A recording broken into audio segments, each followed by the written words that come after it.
that I'm like, I might grab a bat, I don't know, my rap, my blood boils over like, oh God, here goes. I lost all feeling from my head to my toes. You said some shit that I can't let go, so just stay tuned for the rest of the show.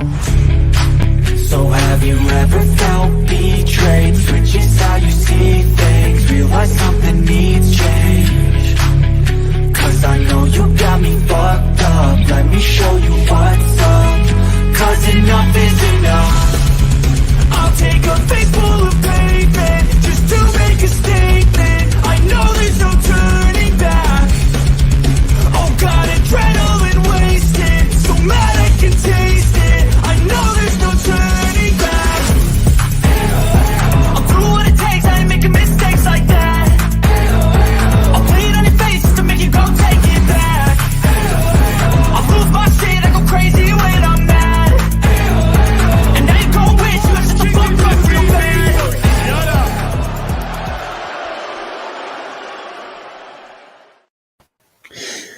Hey, what's up, everyone? Welcome to Hell of the Ring. And I just like to open the show with a guest here, Chase Oliver, who I like to credit as the guy that helped to get me over, because him and Hill Steven, the Team Hill podcast, because granted I did YouTube a little bit before that, but if you guys ever wondered why I called myself simply I'm Heel or anything like that, it's mainly because of them. And for me, this is actually a big deal. It might not be for some people because Chase is still considered somewhat small in the YouTube community still, but within the wrestling community, for me, this is a really big honor and a really big deal. So Chase, I guess do your thing, man. What's up, guys? Chase Oliver here. Thank you so much, Weston, for having me. Thank you, MK, and thank you to the BX Sports Jedi Network for having me, talking about pro wrestling here on YouTube.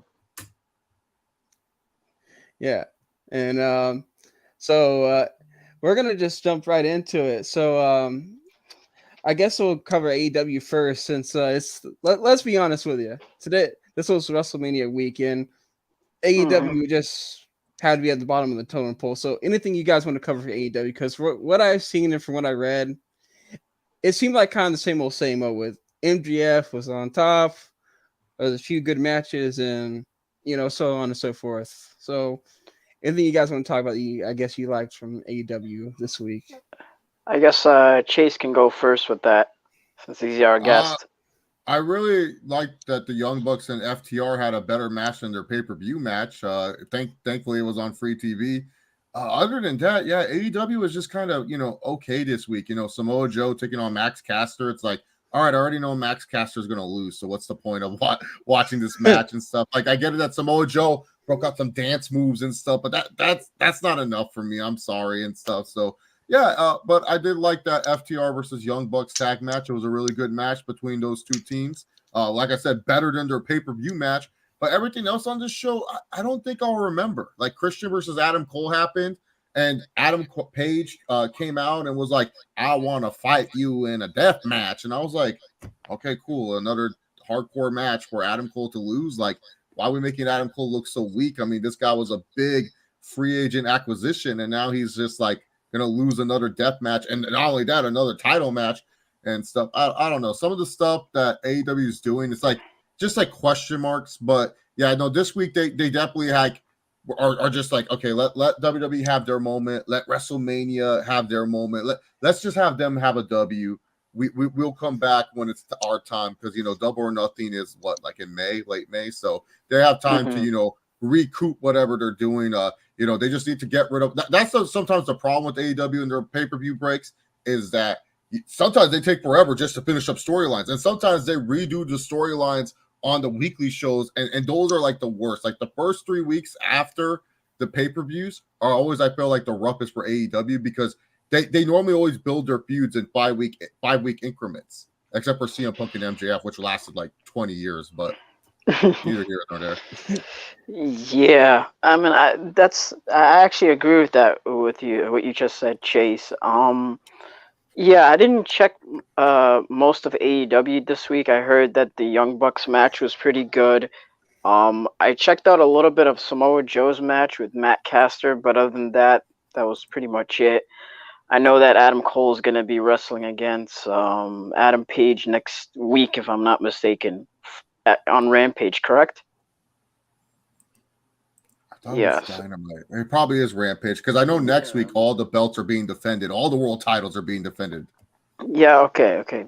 Yeah. So they're doing a Texas death match or whatever. I mean, that's cool, I guess, but to be honest with you, Hangman hasn't exactly been that entertaining for me as a champion for actually ever since his title run began. Like, he's had good matches, great matches even, but aside from that, his feuds aren't exactly, can't miss TV for me, you know. He kind of feels, and we've had this conversation before where he kind of feels a lot less important right now on AEW, but it is what it is, I suppose. Yeah, I'll be honest with you. I don't get why AEW has to have 2 shows a week, but that's just me personally. Yeah. Yeah. I, Like, go ahead. oh no, sorry. Go ahead. I'll let you finish your point. No, that's really all I had to say. Yeah, I just wanted to piggyback off of that. I feel like I don't know if I've had this conversation with you, Heel, but I know that AEW right now has a lot more talent, have a lot more people on the roster right now, and ever since they've acquired ROH a few weeks ago, I feel like they got way too many people on the roster, but at the same time, it's like Rampage feels like a very nothing show.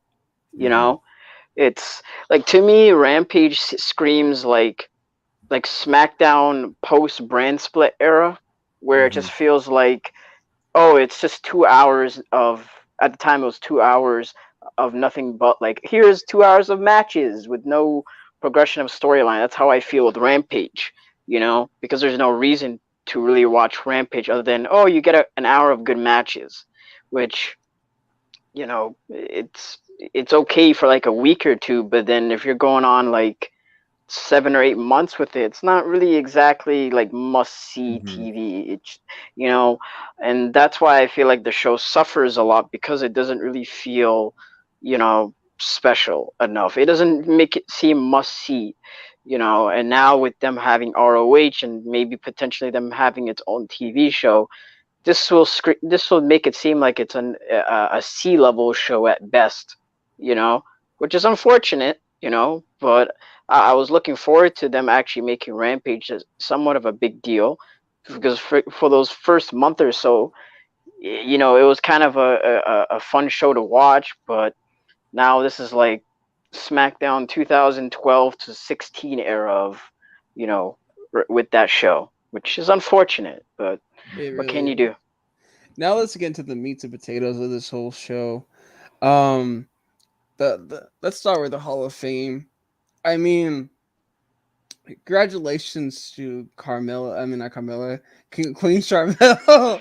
and to the Carmella did just get married, so congrats. True. Yeah, either way, congrats to them. Yeah.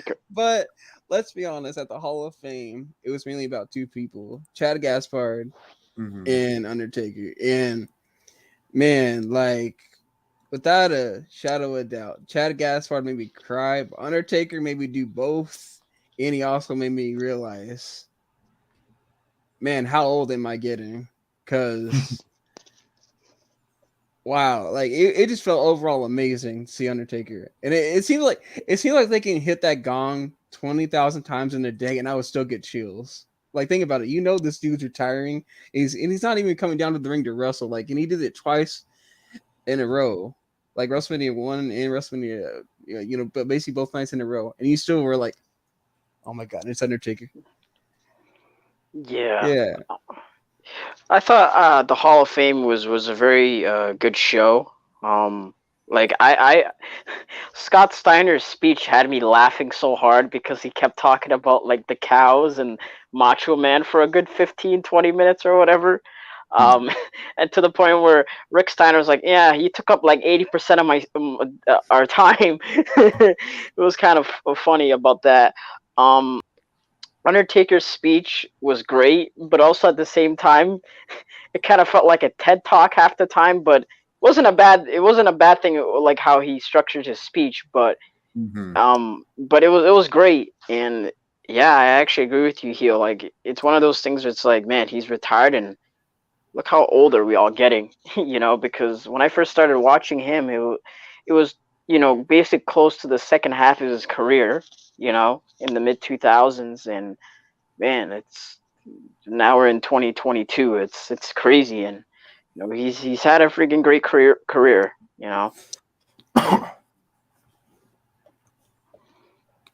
Well, Yeah. Chase. Oh, yeah, no, the Hall of Fame, you guys covered it all pretty much. Pastor Undertaker talking about his whole career. It was really great. Yeah. Other than that, it was like, the speeches were all wonderful. Charmel was the only one where I was like, okay, like, is this like Booker T's favor or something like that? Like, did they owe Booker T for not winning at WrestleMania 19 or something? Did he bring that up or whatever? So, like, was this to help Triple H's case? I don't know. So, And I don't know about anyone else, but I did eventually just get annoyed when Booker T was just, oh hell, Queen Charmel, oh hell, Queen Charmel, and I was like, dude, we get it. I'm like, are you trying to be a heel again or what? I mean, to be fair, if Booker T busted out the King Booker gimmick for one night, I would have popped huge for that because King yeah. Booker was so hilarious. I hated him as a kid, but as an adult watching it back, he's so hilarious. Yeah. And I'll be honest with you, I really would talk about NXT, but let's just be honest, Dolph Ziggler defending the champ, the end. I kind of feel like that's just what people care about when it comes to NXT right now, for some reason. Yeah, Is it fair to basically. say that? Is it fair I, to say I, that? I, I guess. I mean, I didn't check out much of Stand and Deliver. I saw bits and pieces of the main event, and I was like, okay, I guess they're continuing the feud. And then what happened on Raw?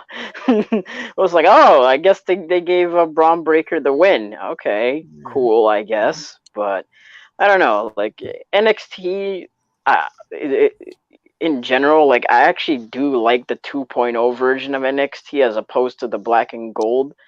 And when I'm talking about the black and gold, I mean like the last couple years, because I feel like now they're actually starting to build like actual stars on that roster, like what it should have been for the longest time, you know, But I mean that's the only good thing I will say It about feels NXT. weird though, because they're building stars at the same time they have like already stars on there at the same time. Like it's like is it developmental or is it just like That's people what you I was don't really care about? Also, people just going out there. It feels that weird. that's was the problem before they rebranded though, because for a while it didn't feel like developmental. It felt like, oh, here's our third brand slash indie fed, which to be honest with you kind of killed NXT for a while. And I know people will say, oh, well, what about the takeover matches? Well, the takeover matches are fine, they're fun, but that's not really the point of what NXT is. It's supposed to be a Mhm. vehicle to build the next generation of talent, and for a while they kind of lost sight of that, whether it's they wanted to become a third brand or wanted to beat Dynamite. Either way, they lost the plot to the point where like I actually welcome the 2.0 brand. People may not like it, but it's like Yeah. this is what I actually want. Like they're focusing on newer and brighter stars, and they're actually trying to build them up to get ready for the main roster. Instead of leaving guys like Adam Cole and Johnny Gargano on NXT for like 700 years. you Yeah, know. exactly. Because that's the thing with NXT, and a lot of people forget they have this performance center they put a lot of money into. You got to see the return on the investment on that performance center. And Yeah. let's be real here. Can we name someone from the performance center that did anything on the main roster off the top of our head? No, it's just like what Strowman was a performance center guy, maybe. I'm not even sure. Yeah, it's like hard to think of like guys off the top of your head that were performance center. I guess Bianca Belair is the first performance center wrestler that we can name off the top of our head saying, oh, yeah, she's a PC girl. They recruited her. They signed her to the PC. She went through the PC ranks. Now that's what they're doing. They said, hey, we get it. People love black and gold. But at the end of the day, Vince McMahon is looking at the future. he knows NXT. It's going to be the viewership for NXT is not going to matter. Like people who talk about viewership in wrestling need to understand USA Network doesn't care because it's really just disposable content. Like if you look at the ratings for NXT 2.0, it's better than the reruns that are showing on USA, and it's better than some of the rerun movies that are actually high-rated movies that get shown on that network. At the end of the day, it's always going to have a home on USA Network. So whoever says like, oh, well, you know, if you read reports, USA is upset because they're not doing really well, they are going to be fine. NXT is going to be there. Now it's time to use guys like Braun Breaker, guys like Carmella Hayes, guys like Tony D'Angelo, guys like the Creed brothers, you know, people who are there, the women that are there at the Performance Center, get that return on the investment. And especially when you got the NIL deals coming, you're recruiting people. How does it feel if you're a big time football player and you get an NIL deal because you know, hey, I might not make it in the NFL, and then you realize, oh, I'm just going to be working out all day and I won't even have a chance to make it to anywhere? Because like that's the thing with NXT. It felt like it was stifled. It felt like people were settling. You know, it was like Johnny Gargano and Tommaso Ciampa. It was like they're like the dudes who graduated high school and they should have left a long time ago, but they didn't. They just stayed around and they waited. So Yeah, hey, that's not true. Okay, NXT will never compete with Elf. Elf was a classic on USA. yeah, but I agree with Chase on that one. It's just for the longest time the roster felt very stagnant. For some particular reason, it started to grow as well. It's like we have the same people, but also we're bringing in a lot of these people from outside as well. And it's like that's why you know, sure, we can get all these great matches, but what does that really do in the long run? You know, so I welcome the NXT 2.0 change. You know. Yeah, and welcome, I guess you can say, the authority, quote unquote, to the show. Salute. Chase Oliver. Yeah. My pleasure to meet you. Thank you for coming aboard. I appreciate you coming aboard and giving us some of your wrestling knowledge. We appreciate it so much. Thank you and welcome. We are on the subject of NXT there. I like the fact that NXT on Stand and Delivered, they didn't change the title, but they did it in Raw with a larger crowded audience. Exactly. And show the pop. Because I think Ron Breaker is the next babyface that's going to pop and take the wrestling world by storm. I agree with that. Yes. And when we talk about WrestleMania, there's one match where I feel like they messed up really bad on because I felt Braun Breaker should have gotten that spot. But we'll get there when we talk about WrestleMania. We're getting there. Yeah. Are you still on Stand and Deliver, or just the NXT show embodied with the way WWE is trying to push their wrestlers? We just talked about the NXT World Title because I felt like not much really happened on NXT that was really no mentioning besides the NXT World Title. Well, you did have toxic. The ladies win their tag titles back. Yeah. Oh, yeah. If you guys want to add something, go ahead. You're always welcome to. If there's something you guys want to talk about. No, I don't really have much to really say. By the way, Kev, is there a little bit of static or background noise from your end, by any chance? Or do you guys hear it though? Do you guys hear it back? Yeah, I hear it. Yeah, it's like film. All right. Yeah, so I was like, just wondering about that. Yeah. It's still there or still back? Yeah, it's still there. Still there. All right, I'm gonna come out and come back in. Give me a minute. I'll come back in. No worries. Yeah. But yeah, I don't really have much thoughts when it comes to Stand and Deliver, and I agree that putting the NXT Championship on Raw and having Braun Breaker win in a bigger crowd actually did make sense. I was kind of expecting it for this to happen like sometime down the road, you know, but you know, I guess they wanted to do it on the Raw after WrestleMania because that's usually what they do. That's usually their biggest crowd. I mean, their biggest ratings usually happen during that year. So it gives Braun Breaker a much bigger exposure, which I was okay with. I think we're going to get used to seeing a lot of the 2.0 kids probably also coming on Raw, being a USA show to kind of co-promote it and stuff. And this is a good way to do it because then you know, like, hey, we can get an NXT title match. We can get a North American title match, and we can find a way to feature these guys. So people are already familiar because I really do believe most of these 2.0 kids, some of them will go to SmackDown. I think the more established people like LA Knight, Gunther and whatever his new name is on SmackDown now. Marcel Bartel. He's now Oswald, Goosewald, whatever his name is. Yeah. I don't know what his name is. It's like something weird. It's like something funny. Raquel Rodriguez is now on SmackDown, but I feel like 2.0 guys, a lot of those younger guys, they're gonna go to Raw because Raw needs more of the faces, more of the talent. SmackDown, they just want the big names. They're the shorter show. They're 2 hours. You can survive on 2 hours doing what they're doing right now.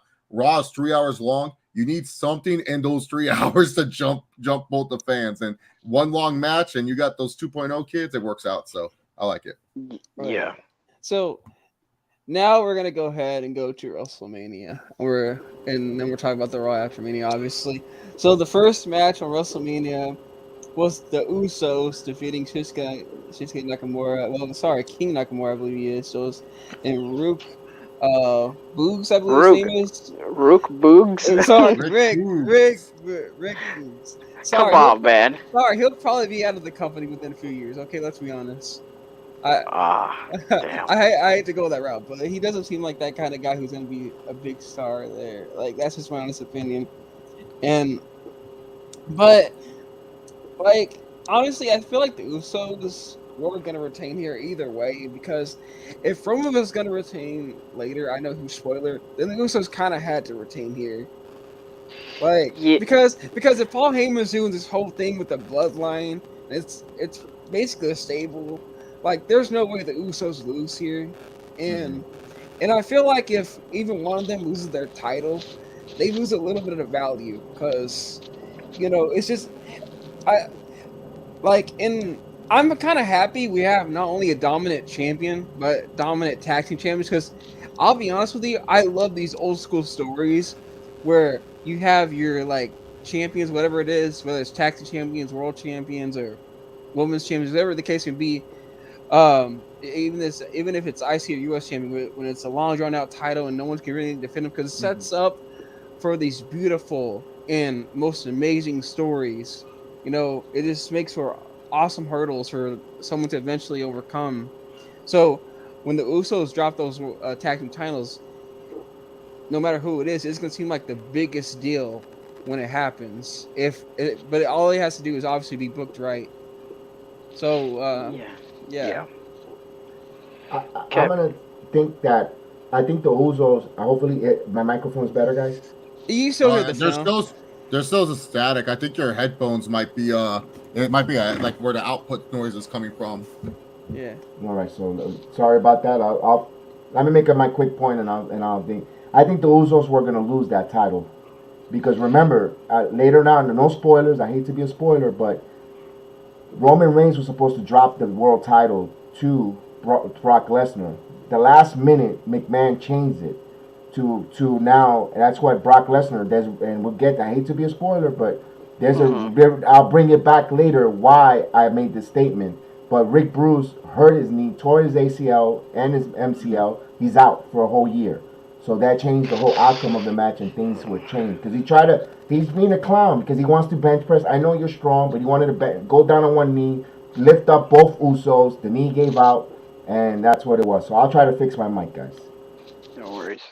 I thought the tag title match was I actually expected the baby faces to win here, because I was like, you know what?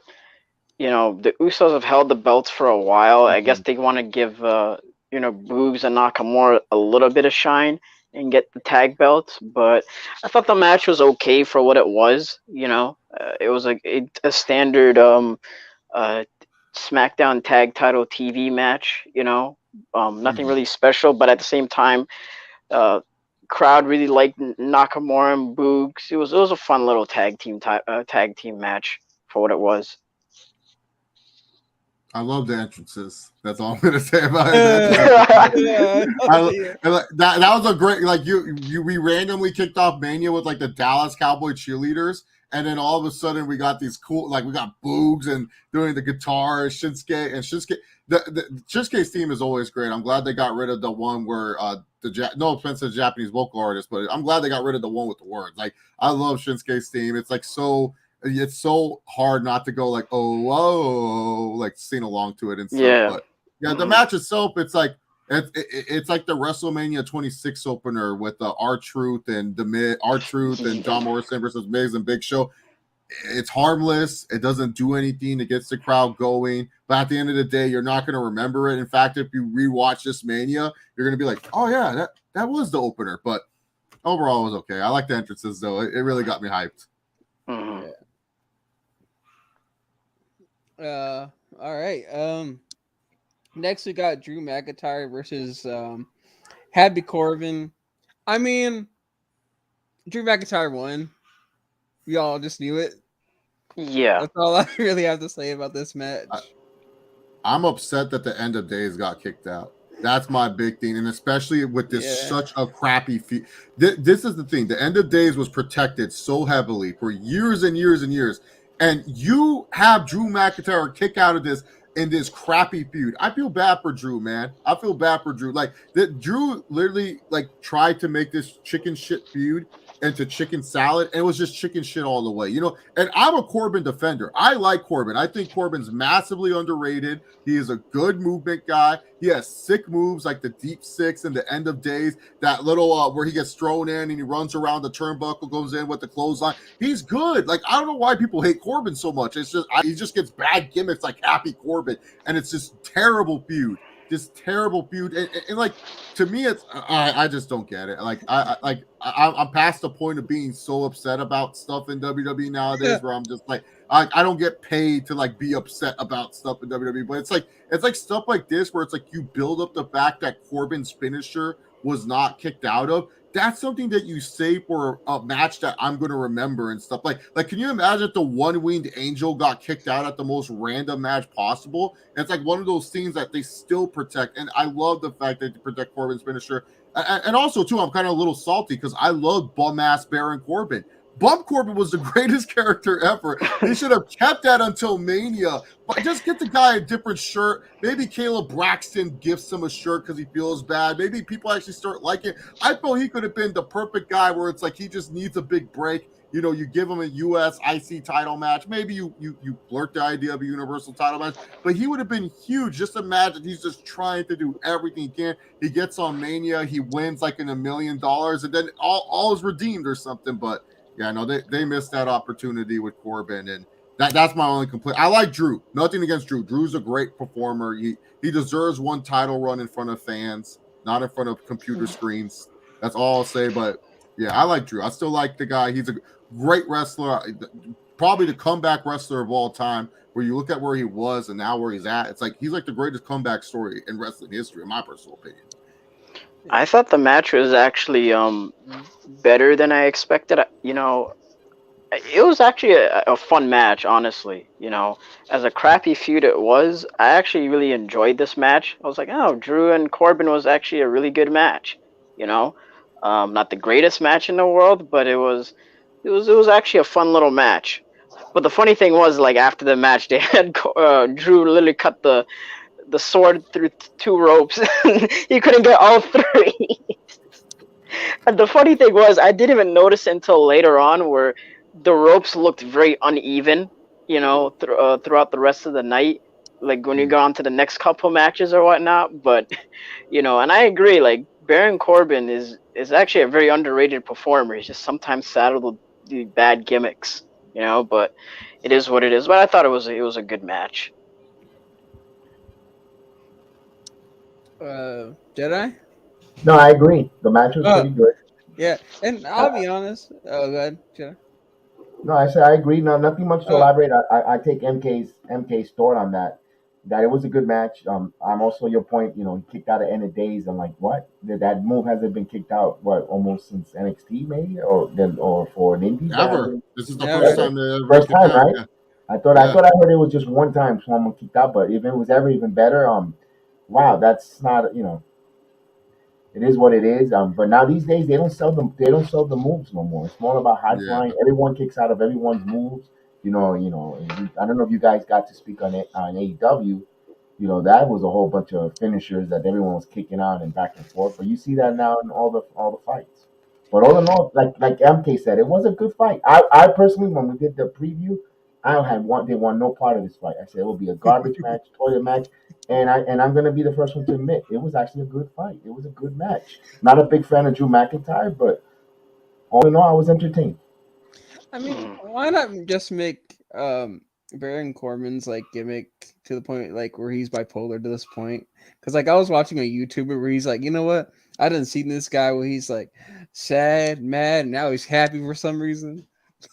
Bipolar Corbin. Don't give Vince any ideas, man. He's gonna make him Heidenreich. He's gonna be hunting down Pat McAfee in the backstage or something. Don't give Vince to be honest with you, I'm kind of surprised they haven't given Corbin as many title runs as long as he's been in the company. You know, he's been in the main roster for like 6 years, and he's only won one belt.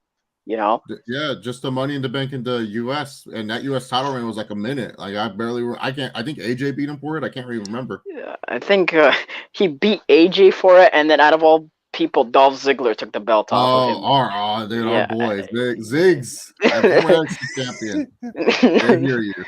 Yeah, to be honest with you, I wouldn't mind if they put the Intercontinental title on him, like, and take the belt off of Ricochet soon. But yeah, I think they're building up Ricochet, which is like the best move you could possibly do. The guy's really talented, super fun, high flyer. Got to build that kid up.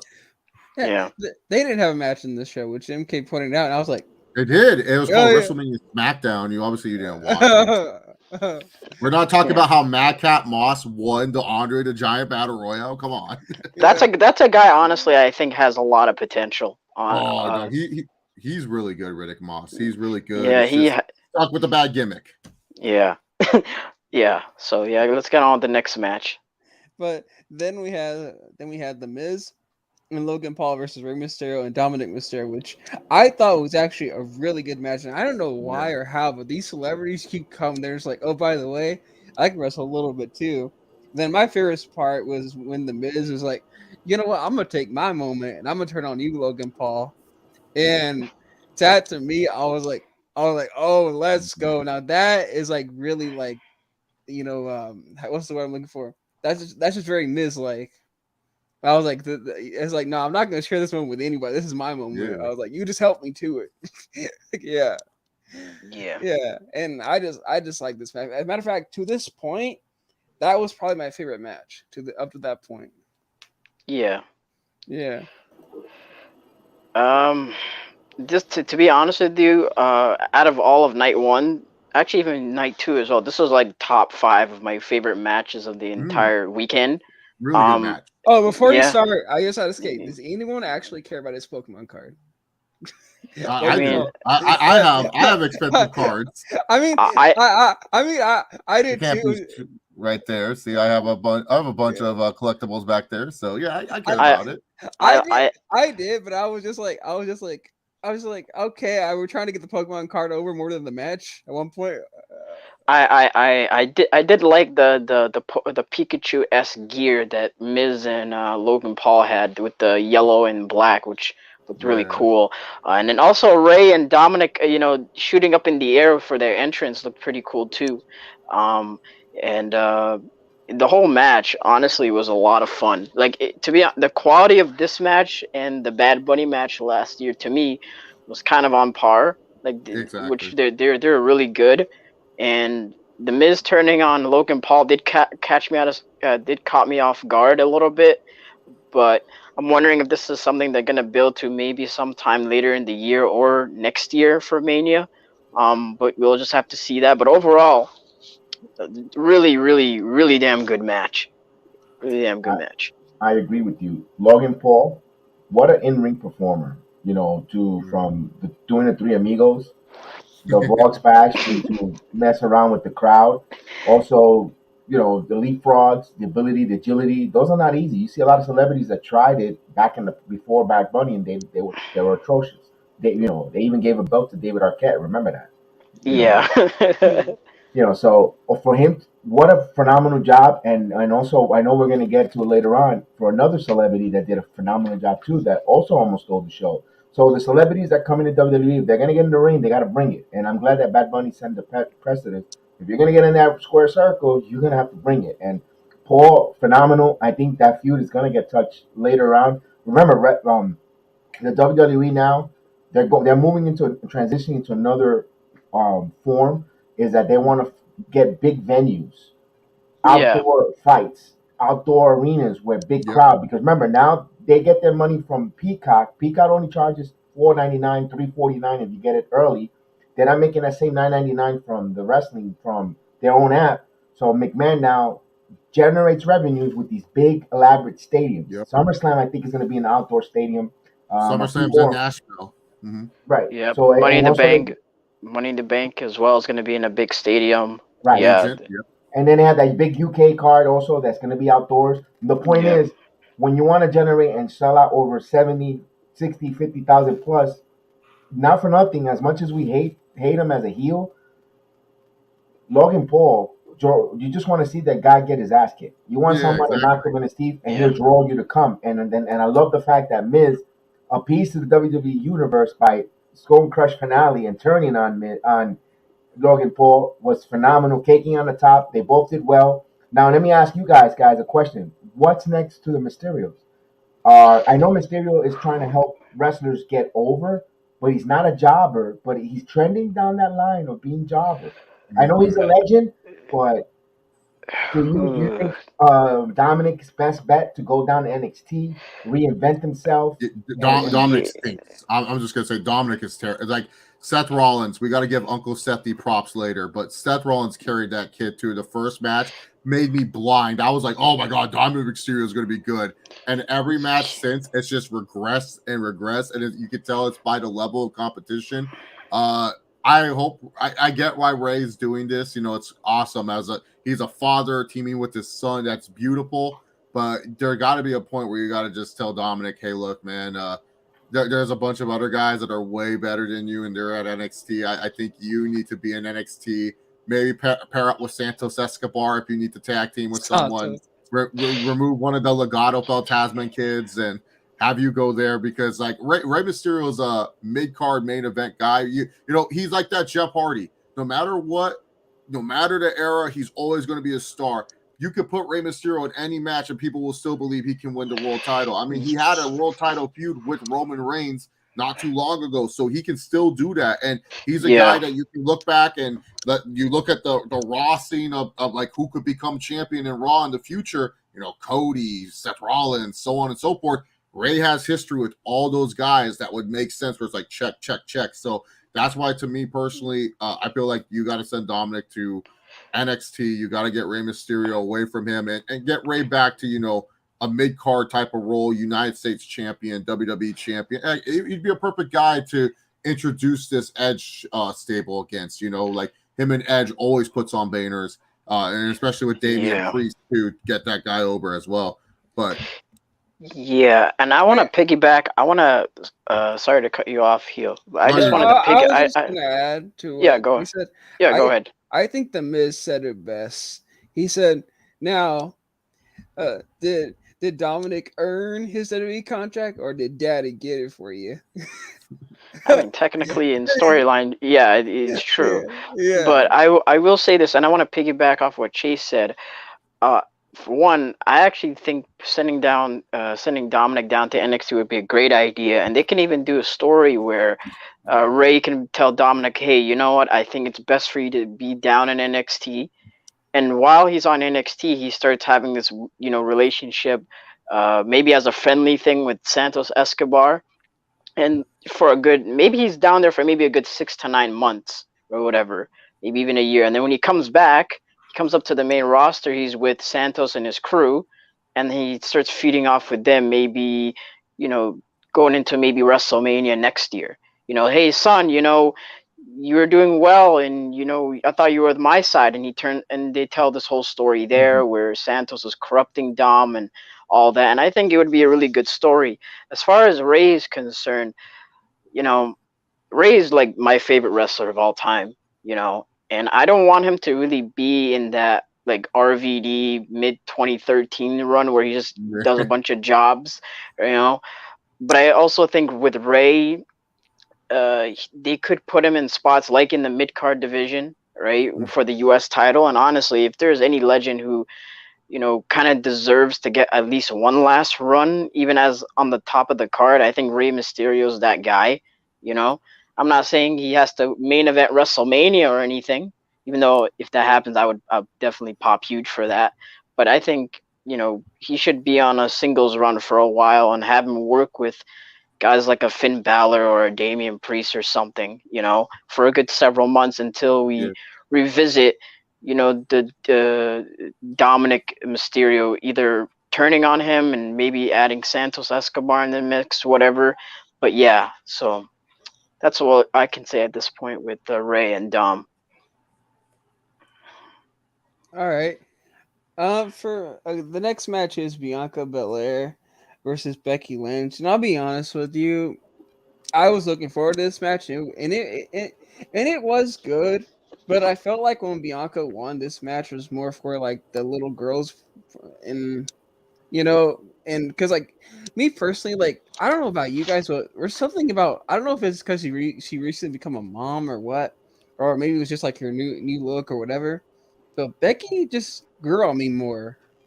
I don't know why. Like over the years, she grew on me more, and I wanted her to retain. And then Bianca wins it, and I'm just like, okay, yeah, you're talented, but I don't think you're talented enough to keep that title as relevant as I almost said Becky. It's weird because for a while when it came with Becky Lynch, especially when she became the man character, that's when I started to sour on her a little bit because of how cringy her promos were. I'm the man this and talking in third person, and I'm like, what's going on here? And I know people really liked her as a baby face with the whole man gimmick, but honestly, I actually like her as a heel. Her being all cocky and arrogant actually works for her. And in the beginning when they turned to heel back at SummerSlam, a lot of people thought it was a bad idea. But I was like, no, this actually works because Bianca Belair is so loved by the fans, and Becky Lynch always comes off being arrogant, as a character. So it worked, and guess what? Now people do boo Becky Lynch on a much more consistent basis. As far as the match is concerned, I thought it was a very good match, between the two, and Bianca getting her moment was great. The entrances made it feel big time, no pun intended, but overall, great match. Happy for Bianca winning the championship. This was the right outcome. And just to end off here, to all those fans that laughed at other people for letting the story play out, see, sometimes it's always good to let things play out. Yep. Yeah, because people think, oh, you're gonna let things play out when it comes to WWE. Now, look, WWE can do some stupid things sometimes, but I just felt like this was meant to happen at this point. Once the squash happened at SummerSlam, I'm like, yeah, they have to culminate with this because people love Bianca Belair so much. They're not gonna let this go, So yeah. I was there live for SummerSlam when Bianca Belair got squashed by Becky Lynch, and I remember the arena just a full 180 changed in the arena. I saw a bunch of angry African American fans of saying, "How could they do this to us?" I saw a bunch of people who were wearing their Becky Lynch shirts. Someone in my row was wearing a Becky Lynch shirt. A white person was wearing a Becky Lynch shirt, took it off and threw it, and went up to the concessions and bought a Bianca Belair shirt. No, not even kidding. They did not want that Becky Lynch shirt. So it worked what they did at SummerSlam. And sometimes with WWE, I get it. It's easy to be negative towards WWE. I mean, their track record's not the greatest. But when it comes to title matches and wrestlers they're pushing, trust in them. Just like, I get it. If you don't believe in them with Ricochet, that's fine. We can debate that. But when it comes to Becky Lynch and Bianca Belair, who they had main event of Mania, and especially someone that Vince is super high on, just let that story play out. Let it play out, because trust me, it'll be good. And this was worth the payoff. One of my favorite matches that I've seen recently, especially when it comes to women's wrestling. These women absolutely killed it. This was Becky Lynch's best match in the WWE, in my personal opinion. Bianca Belair, yeah, this is tied with the Sasha match, in my opinion. The Sasha match had a much bigger moment, much better story behind it, in my personal opinion. But this one, for the long-term story, was really good. But Bianca Belair, she's an absolute superstar. I was telling people, You could tell me she's a top 10 wrestler, not women's wrestler. I'm saying men and women combined. You say top 10 wrestlers, I won't be mad if you have Bianca Belair in your list. She's that damn good, and I love this match. It was really good. I watched it at least 3 times already, and I get that same feeling after watching it. Not the match of the night, but close enough. But this should have definitely been on before Stone Cold Steve Austin and the KO show. Yeah, I agree with that. Whatever that one match was. That should have been on at all. Chase, I could totally agree with every statement you said. I totally agree with that. I think it was one of the best fights, wrestling match in a long time with the women, and it shows you that the women has come a long way in their wrestling. Mm-hmm. You know, remember when we had, you know, Lita was just nothing but moonsaults, flips. You know, these ladies are doing holds. They're wrestling. Both ladies, like you said, I think that was Becky Lynch's greatest match in the WWE. To this date, that program with her, and I think that feud is going to continue. I don't think that feud is over. This is an epic feud that they're going to continue exploiting. It was phenomenal. Bianca Belair just draws, you know, a crowd, no matter if you like her, don't like her, and also Becky, if you like her, don't like her. It's just phenomenal what they're doing there. Like you said, trust the writing, trust the vision of WWE, because they haven't disappointed. They haven't been the number one recently for over 40 plus years for no reason. They know what they're doing, you know, and phenomenal job. I actually liked it better than Flair and Rousey. I know we're gonna get to that, but I liked that woman's fight better. Oh yeah, well, yeah, we'll get to that when we get that. But yeah, I can agree, Kev. But yeah, like I said, I like Bianca. It's just my question is, it's like, how's this build? Like, how's their title reign, you know, gonna go? That's my only question. But I think it's fair. I got a spoiler for a moment. Okay. Shinsuke Nakamura has challenged Roman Reigns in SmackDown for a title. That's not gonna go well. Here's the number one contender. Wait, That's not gonna. Shinsuke is going to be the number one contender?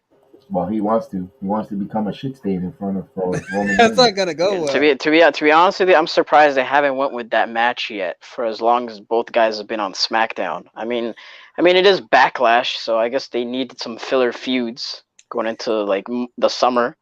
I mean, why not? I think it'd be okay, but whatever. Sorry to derail you. I just thought that would break that breaking news to you guys. I mean, okay. we're on the topic. I mean, I get it, but I get it's a filler feud. I mean, but like, you might want to build him up some more. That's just me personally. I mean, he did come off.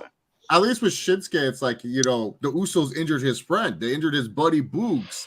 So yeah, Shinsuke's here to get revenge on Boogs. But right now, when you think of Shinsuke, do you really think of a guy that's gonna like have a chance at beating Roman? Like, I know no one's gonna be built up to Roman right now. Really. But I also think at the same time, it's like Shinsuke is relatively an over baby face, so it's like they need so, and I think, and it's funny enough, Roman and Shinsuke hasn't had as many matches together, so in a way, it's kind of a fresh match anyway. So, for all I know, this might. I think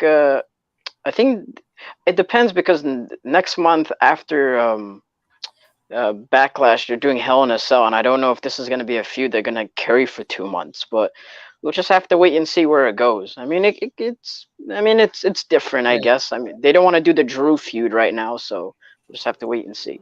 All right, so next we got Stone Cold Steve Austin versus Kevin Owens, and this whoa, wait a minute now. Okay, the KO show. The KO. No, you missed like two. You missed like 2 matches. Sorry. Yeah, well, we ain't talking about Mr. Cody. Sorry. Yeah. Sorry. You guys got me excited. Sorry. Oh, so next we had the mystery opponent, which was going to be Cody Rhodes versus Seth freaking Rollins. And okay, when Cody came out, I know everyone was like, "Man, I got chills. I got this and that." For me, I had this. I don't know about you guys, but I was staring at the screen, and it wasn't chills. It was more like I felt like a new beginning happening. Okay. You know, and it was like I was just. I know this is like probably like a dumb comparison, but I felt almost like a happy dad. I was like, because you know, there are those wrestlers in WWE that get developed in NXT, like Seth Rollins, that really go nowhere. when they have great careers by staying in the company. Then there's wrestlers like Cody Rhodes, they go where they wanted to go, and then they leave, and they come back way better than what they were. And I don't know about you guys, but I liked Cody from the moment I saw him way back when he was with Hardcore Holly and all that. And when he left, and even like he said in his interviews, he left on kind of a sour note. And I was cheering for him to come back, and I wanted some of that, I guess you say something from my timeline back. You know what I'm saying? And Sure. when Cody actually came back, I was like, thank you. I'm like, this is something that I'm personally going to enjoy that's from my timeline. And I'm going to enjoy this, not from the fact that he's an AEW guy, so to speak, coming back to WWE, but just because it's Cody Rhodes. And I was glad he went over. Yeah. The whole dad comment kind of threw me off guard for a second. You know what? For that comment, you know what you just made? You know what happened right now when you make a comment about that? Chip, you know what? You just made the list. Oh no! Oh, here we go. Wow. But I will say, Cody looked like $1 million coming out of WrestleMania. Like the whole entrance and the presentation, he felt like he was home. Like even when he was in AEW, he always had that big presentation about him, and being in display at WrestleMania, he just felt like he was home. And I thought the match was very good between the two. It kind of got a little bit like slow in the beginning, but it definitely like picked up as time went on. I think it was just one of those things. Cody was kind of feeling the process a little bit, but towards the end, they had a great match. The only thing I would have changed was Cody didn't need to beat Seth with 3 crossroads, but that's like a nitpick. But I thought it was a great match overall, and Cody being back, it's awesome. I guarantee you, Tony Khan in Jacksonville is shaking. No, I'm kidding. But yeah, he talked about the robots. He said, robots, he talked about AEW in a bad light. How dare you? We're robots. We're not real people. Oh yeah, apparently if you criticize AEW, you're a bot. You're someone who bought a bajillion bots. Apparently. Oh God, no. But yeah, overall, great match. I'm happy for Cody to come back. I hope this feud continues though. I think it will. Well, it is. Apparently, Cody Rhodes and Seth Rollins may continue as well. I love this match. This was my match of the weekend. Even between some Ring of Honor stuff that I watched a little bit of GCW, Bloodsport, whatever else happened. Speedball and Alex Shelley from Impact Wrestling. Go watch that match. Amazing. I like this little Speedball character. I normally don't like my goopy high flyers, but he's a little bit different. But yeah, no, this match was just phenomenal. Cody Rhodes, WWE hit it on the head. I don't know why people want Cody Rhodes to come back to smoke and mirrors. No, that makes Cody Rhodes feel like the Cody Rhodes that left the company. He came out to Kingdom. He came out with the over excessive pyro. Him coming out from the middle, that sold me. I was like, okay, this guy is a main eventer. Like, and all these people who keep saying, why would Cody come back? He gonna just get chopped out in WWE. Guys, listen. Vince is not going to sign this guy to big money to job him out. Like, that's not going to happen. Look, this is the thing that people need to understand. And I know I'm a podcast listener. I love listening to podcasts with wrestling. I probably listen to more podcasts with wrestling than I actually watch wrestling. And this is what I want to tell people. Cody Rhodes was never a guy that WWE wanted to let go. I will repeat this. Cody Rhodes was a guy WWE never wanted to let go. Him, Wade Barrett, and Ryback and stuff, these were guys that WWE were happy to keep under their wing. There were guys that they developed. There were guys that could move some merchandise that needed. They're like Shinsuke Nakamura type guys. They're reliable hands. They're guys that you can trust in.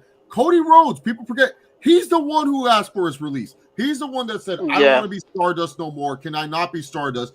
Vince looked at him and said, no. And Cody Rhodes, I always remember Cody Rhodes saying this. I don't know if it's a CVV interview, Chris Van Vliet, or a Chris Jericho interview. He said the company still looked at me as that 18-year-old kid that came in with Hardcore Holly.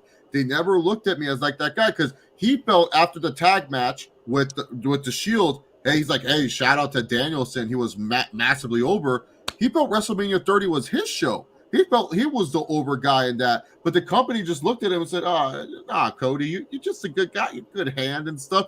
And he felt like, hey, you know, I have to go out there and change. I have to go out there and prove like I'm not some 18-year-old kid. And that's what Cody Rhodes did. He used his WWE star power. He used his connections. And this is where he ended up. And what he did is what Brock Lesnar did. Brock Lesnar was one of those guys that said, hey, Vince, I want this back in 04. Vince looked at Brock and said, I get it that you're a big deal, but you're not Rock. You're not Stone Cold Steve Austin, so on and so forth. Lesnar said, screw this. I'm leaving the company, left the company. And what did he do? Become a bigger star. He went to the UFC. He became a UFC heavyweight champion. And now that's why Lesnar has the leverage that he has.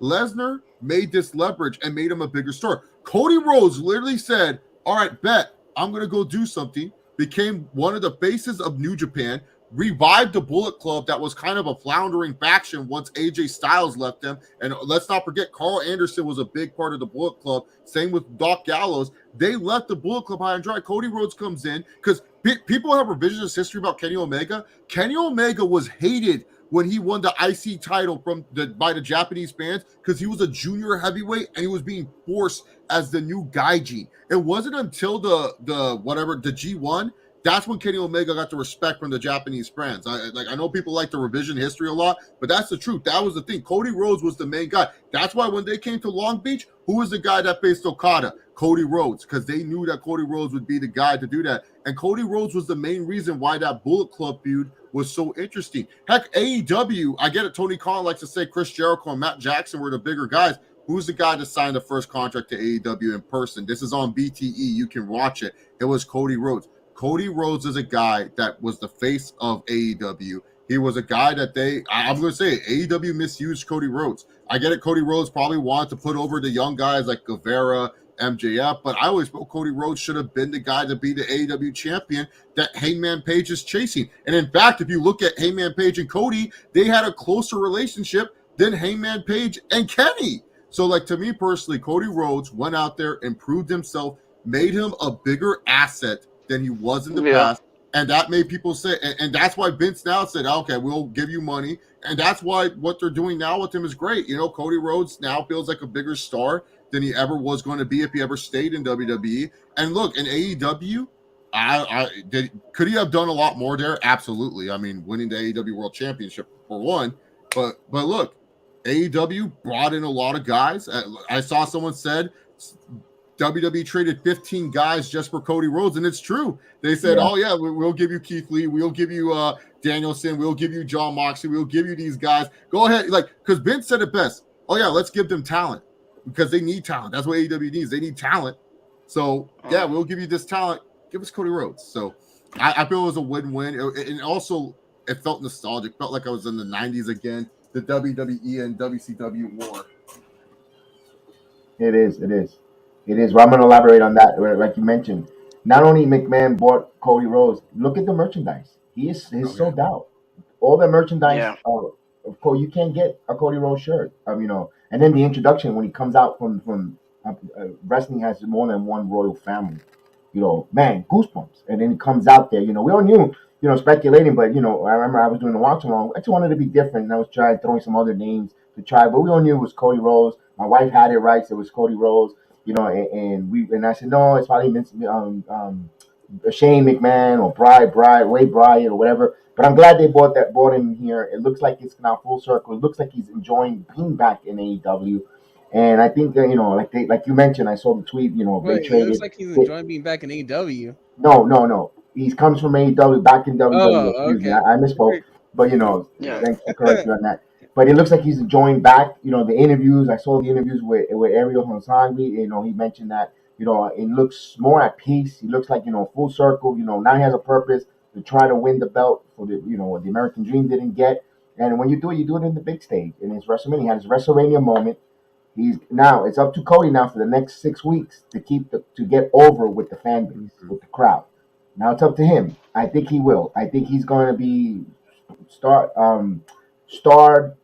not Stardust, but I'm talking about Stardom. Like he's going to be one of the big main fighters. And you also saw kudos that he said, I didn't want nothing to do with the Stardust character, but here I am in the middle of the ring doing a Stardust pose. I'm like, come on, Cody. Yeah. It's like, what are you doing? But all in all, for not fighting with Seth Rollins, last minute, working that program together, phenomenal match. Yes, there was one botch on the somersault, that Cody, but other than that, it was really good. It was a really good fight. It was very exciting, and me personally, I think that when they see that excitement, watch out. There's a lot of rumors with MJF. He's not happy in AEW. I'm telling you, that's the next guy coming over. That's the thing with Cody. This is a big chance for WWE because a lot of people don't realize this. Look at the talent in AEW. You can go by the roster. You could be Cody guy. Cody signed Ricky Starks. Cody signed Sammy Guevara. Cody signed MJF. Jungle Boy, Cody guy. Who have the Young Bucks signed? Britt Baker. Who's that one guy? Their assistant Brandon Cutler. Adam Cole just came as a friend. Kyle O'Reilly just kind of followed Adam Cole.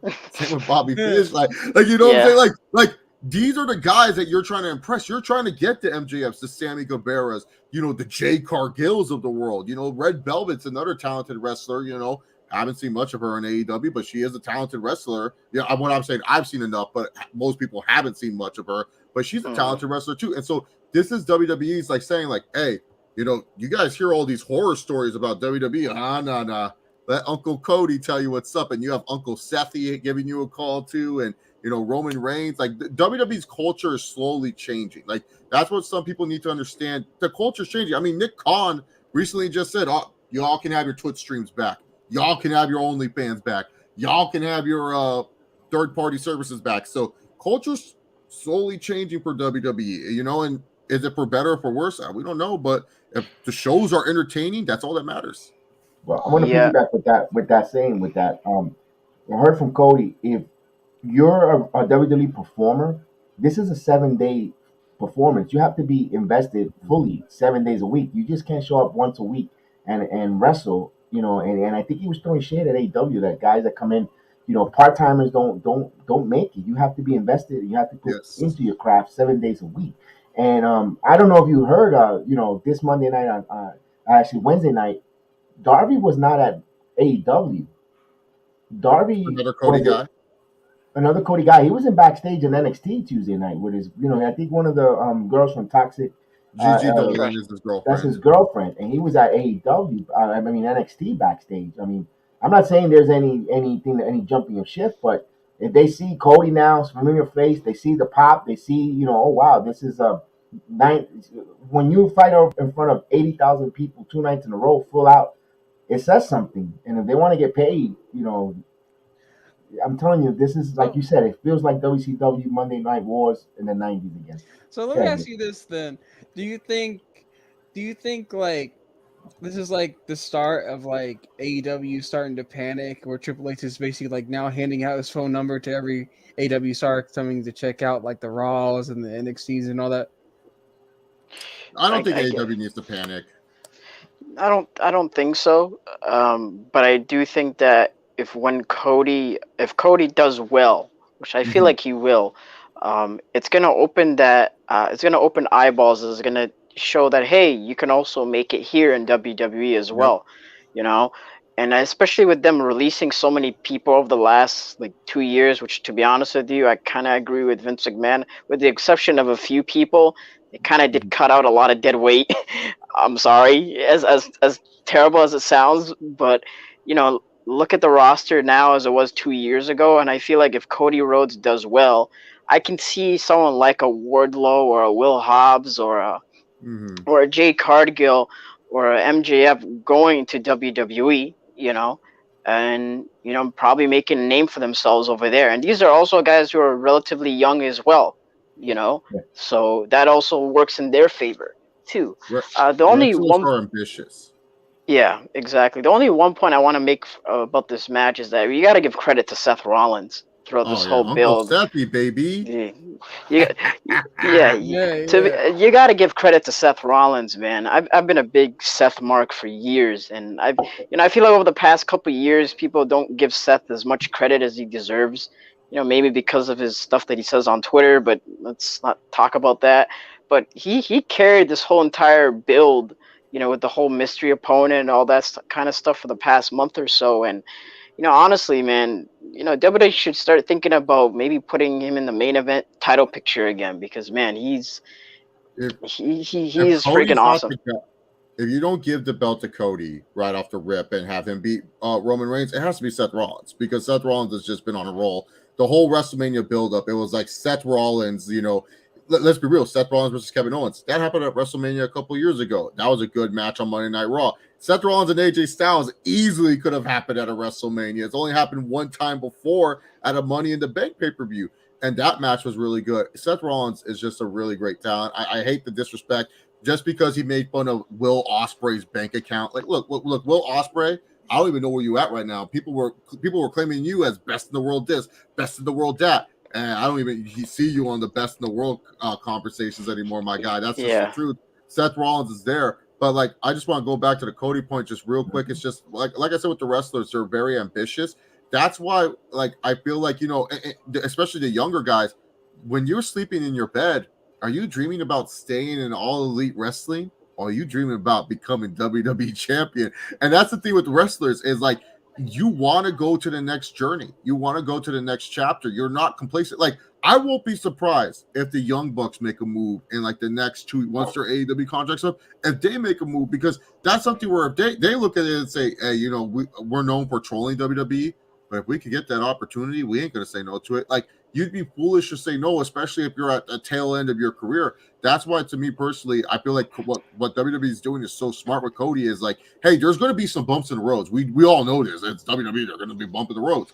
But at the end of the day, they're not going to make it where it's like looks terrible for Cody.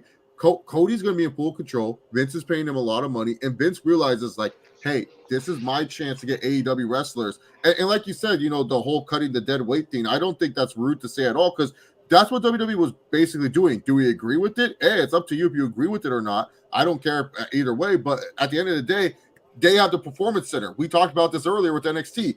They are wasting money at the Performance Center and not getting any return on that investment. Let's go ahead, have cheaper contracts, have cheaper guys like Braun Breaker's going to be on a cheap contract. Carmelo Hayes, Tony D'Angelo. List goes on and on of guys. I bet you Austin Theory is still on a cheap contract. Have guys on cheaper contracts go out there instead of paying Keith Lee $700,000 to do what Austin Theory is doing. You know what I'm saying? It's like, it's probably better for them at the long run. I mean, especially like with guys like Strowman and Bray Wyatt, it's like, how much more do you have left with these guys? Like, are they really talents that you feel like look at Strowman. Everyone said he's so over. He can't even get people to watch Control Your Narrative. Like, they're not even the team of that joke. Like, he's so over. People don't, not even AEW touches this guy. EC3. WWE made a huge mistake with EC3. Yeah, they made a huge mistake. All right, he's doing just fine. All right, you know what I'm saying? So that's why it's like sometimes it's just like trust in Vince when it comes to talent. Sometimes, like, I get it. Like, yes, Bray Wyatt, but let's be real. The Bray Wyatt cycle was always the same thing. Gets hot, gets over, fans love him, and then later on he wrestles a match. He can't wrestle a match. I'm sorry, Bray Wyatt's a bad wrestler, but he's not there anymore. Yeah, and to be honest with you, when he got released, as much as I like Bray, to be honest with you, I felt like he hit a wall. So it's kind of like, even if he came back, like, what are you going to really do with him? Have him feud with someone for 6 months and then have him lose again? Braun Strowman, same thing. And Braun Strowman's another guy that I just honestly didn't really see much of the hype for, It's like, I don't know, people loved him 3-4 years ago, and I'm like, he's kind of one-dimensional in my opinion, but it is what it is, I suppose. So yeah, it is what it is. All right. So now we move on to Charlotte versus Ronda Rousey, and when this match happened, a part of me was just like, I should be more into this match. Like, I feel that way. I was like, why am I not more into this match? I'm like, is it just the build? Is it just the who's fight? I don't know. Like, I just didn't feel that invested into this match. And at the end of it, I just didn't care who won. How about you guys? Yeah, it's all the above. But you know what? I'll be fair. I thought the match was okay. But it wasn't like terrible as everybody else made it out to be. But I didn't really care for this match going in, which sucks because I actually like Ronda Rousey and I actually like Charlotte Flair, but their whole feud is just going into Mania has been like the most boring parts about SmackDown for like 3 months. It's like every time they're on TV, I'm like, I don't care. And now they're planning on continuing this feud, which I'm like, oh boy. The match was okay. I was shocked that Charlotte won, but How you shocked Charlotte won? I, I thought this whole story was gonna be led to Ronda Rousey winning. You know, I'm not shocked like in a way where okay, Charlotte Flair Listen, always if wins. there's one thing I learned from Yeah. Chase years ago, you never underestimate the kids. Yeah, golden Yeah, children. baby. yeah. Charlotte's one of the golden children. You never doubt Charlotte Flair. Come on. Yeah. She's always going to win, man. Like people. So the golden children, for people who don't know, I saw these guys that were getting booked, and one woman being booked favorably. It's Roman Reigns, Kevin Owens. Everyone's like, why Kevin Owens? Oh, well, we saw tonight why. Saturday night, why Kevin Owens? Because he main evented with Stone Cold Steve Austin, Seth Rollins, Finn Balor, and Charlotte. They just were getting booked. And Charlotte was like the queen of the golden children. Like she would always win every match. And I told people like, hey, I got into a debate with some girl. It was like Sasha Banks versus Charlotte Flair. Some girl invited me on her show. I go, oh yeah, Charlotte's going to beat Sasha Flair at Hell in a Cell. She was yelling at me. I don't know why you're yelling at me. I'm just telling you my opinion. You don't have to agree with me. That's fine.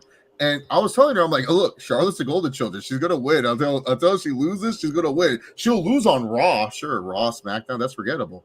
Pay-per-views, that's the queen show, baby. And I kind of knew she was going to win this match with Ronda. My friend summed this match up the best. We were watching it together in my living room, and he goes, what was that? And that's what I felt like the whole time with this match. Like, just them trying to get a reaction. I was like, they're just doing stuff to get me to pop, to get me to react. It's like, this should have been the quick match. This should have been Charlotte runs in for a spear. Ronda gets into armbar. Charlotte somehow finds a way to like roll her up or something, shock us. But instead, they went with this hokey, weird finish. Like really, Ronda Rousey gets beat by a big boot. This is like Undertaker versus King Kong Bundy, WrestleMania 11, where Undertaker won with the flying clothesline. What is this junk? Like, oh, it was so bad. Like, I felt bad because I love Charlotte. I'm a Charlotte fan. Like people don't realize I'm a Charlotte fan. I'm an actual legit Charlotte fan and stuff. I love Ronda Rousey from her UFC days. One of my favorite women's fighters. She made women's MMA. I love both these women. It's just they stunk up the joint. It was just one of those things like Cody and Bianca took away all the air in the building. The fans were just like, all right. I think the fans would have been more excited about what's it called? I feel like more fans would have been excited if If Budge and Sheamus beat the New Day in a minute here instead of watching Charlotte, like for real. Yeah, I agree. We have a question for you, Jason, from the chat. Wait, what was my opinion on Charlotte? What did Belena say about my opinion on Charlotte? I can't remember. Apparently, they're saying, was she the one that raised her voice at you when you were doing that? No, that was her friend. That was her friend. Okay. No, dude, me and Valena are cool. I was like, what is she? She would tag me on Twitter. I would know if she said something. Yeah. I kind of like that fight with Charlotte and Rousey. Charlotte WrestleMania moment. Remember, she's her own. She's not Nature Boy. She's not Rick, although she is Ric Flair's daughter, but she's her own persona. Like, oh yeah, she took that Rachel Boy. Yes, she had that, but she just like took it to another level. She had the WrestleMania moment. I think Rousey, like you said, was cutting the promos prior to the fight. There was really no real build up with the promos and excitement. And Rousey, although she could wrestle, but kind of getting one-dimensional, if you ask me. You know, that persona that she looks like happy in a moment, and then when she's in the ring, she wants to act that mean, bitter, mean face that you're like, all right, is that it? And I heard she wasn't so key of dropping that fight, so she was also mad and very upset for losing that title fight, and looks like she won't be surprised if her days in WWE come to a close. She's challenging Charlotte to an I Quit match, so that'll be interesting at the WrestleMania Backlash. But with Ronda Rousey, the problem is this: she's just a heel. This is what happened in UFC. Like everyone was trying to paint Rousey as like this lovable person, but Rousey, I hate to use the word, but she's a female dog. Like she's just someone that people don't like. Like she rubs people the wrong way, and like especially like she had a fight with Miesha Tate. And that was the moment, hey, shake hands, be respectful. She was just left Miesha Tate high and dry. And it was like, okay, like Miesha Tate, yeah, she's like, Ronda Rousey rubs people the wrong way. She's a better heel than she is a babyface. And the problem is WWE's trying to force her as a babyface, but it's like, look, the fans aren't going to buy her as this is like the same thing with Roman Reigns for many years. You want him as a face, but you're not presenting him the right way. Like, no one thinks Ronda Rousey's lovable. Her babyface character is her being a badass and snapping arms. That's her as a babyface. But the only way it works is if you do it against a person like, I don't know, Stephanie McMahon, Charlotte. Like, no one really hates Charlotte like that. Like, people are fatigued of Charlotte Flair. Like, they're like, oh man, I'm tired of Charlotte Flair. Like, she's always getting pushed, but no one hates her. I don't see anyone saying, oh, I hate Charlotte Flair. They're just fatigued of her because she's always on top. But like with Ronda Rousey, people legit hate her. So you got to make her heel. Let me ask you this, Chase. Do you think they need to give her a mouthpiece? Oh, 100%. Give her Paul. Yeah. Give her Paul. She like when she cuts promos, she holds the mic like 5 feet away. She's like, hey, SmackDown Women title. Why do we even call it SmackDown Women title now? It's like, what are you trying to say? Like if you had Paul Heyman going, ladies and gentlemen, here is the former UFC bantamweight champion, the baddest bitch on the planet, Rowdy Ronda Rousey. It's like you get people hyped up, and then later on, he's like, just think about this as you're laying in the ring. Ronda Rousey's grabbing your arm, she's twisting it, holding on, making you think about your family, thinking about your life. Is she gonna snap my arm and my career is over? Ronda can't do that.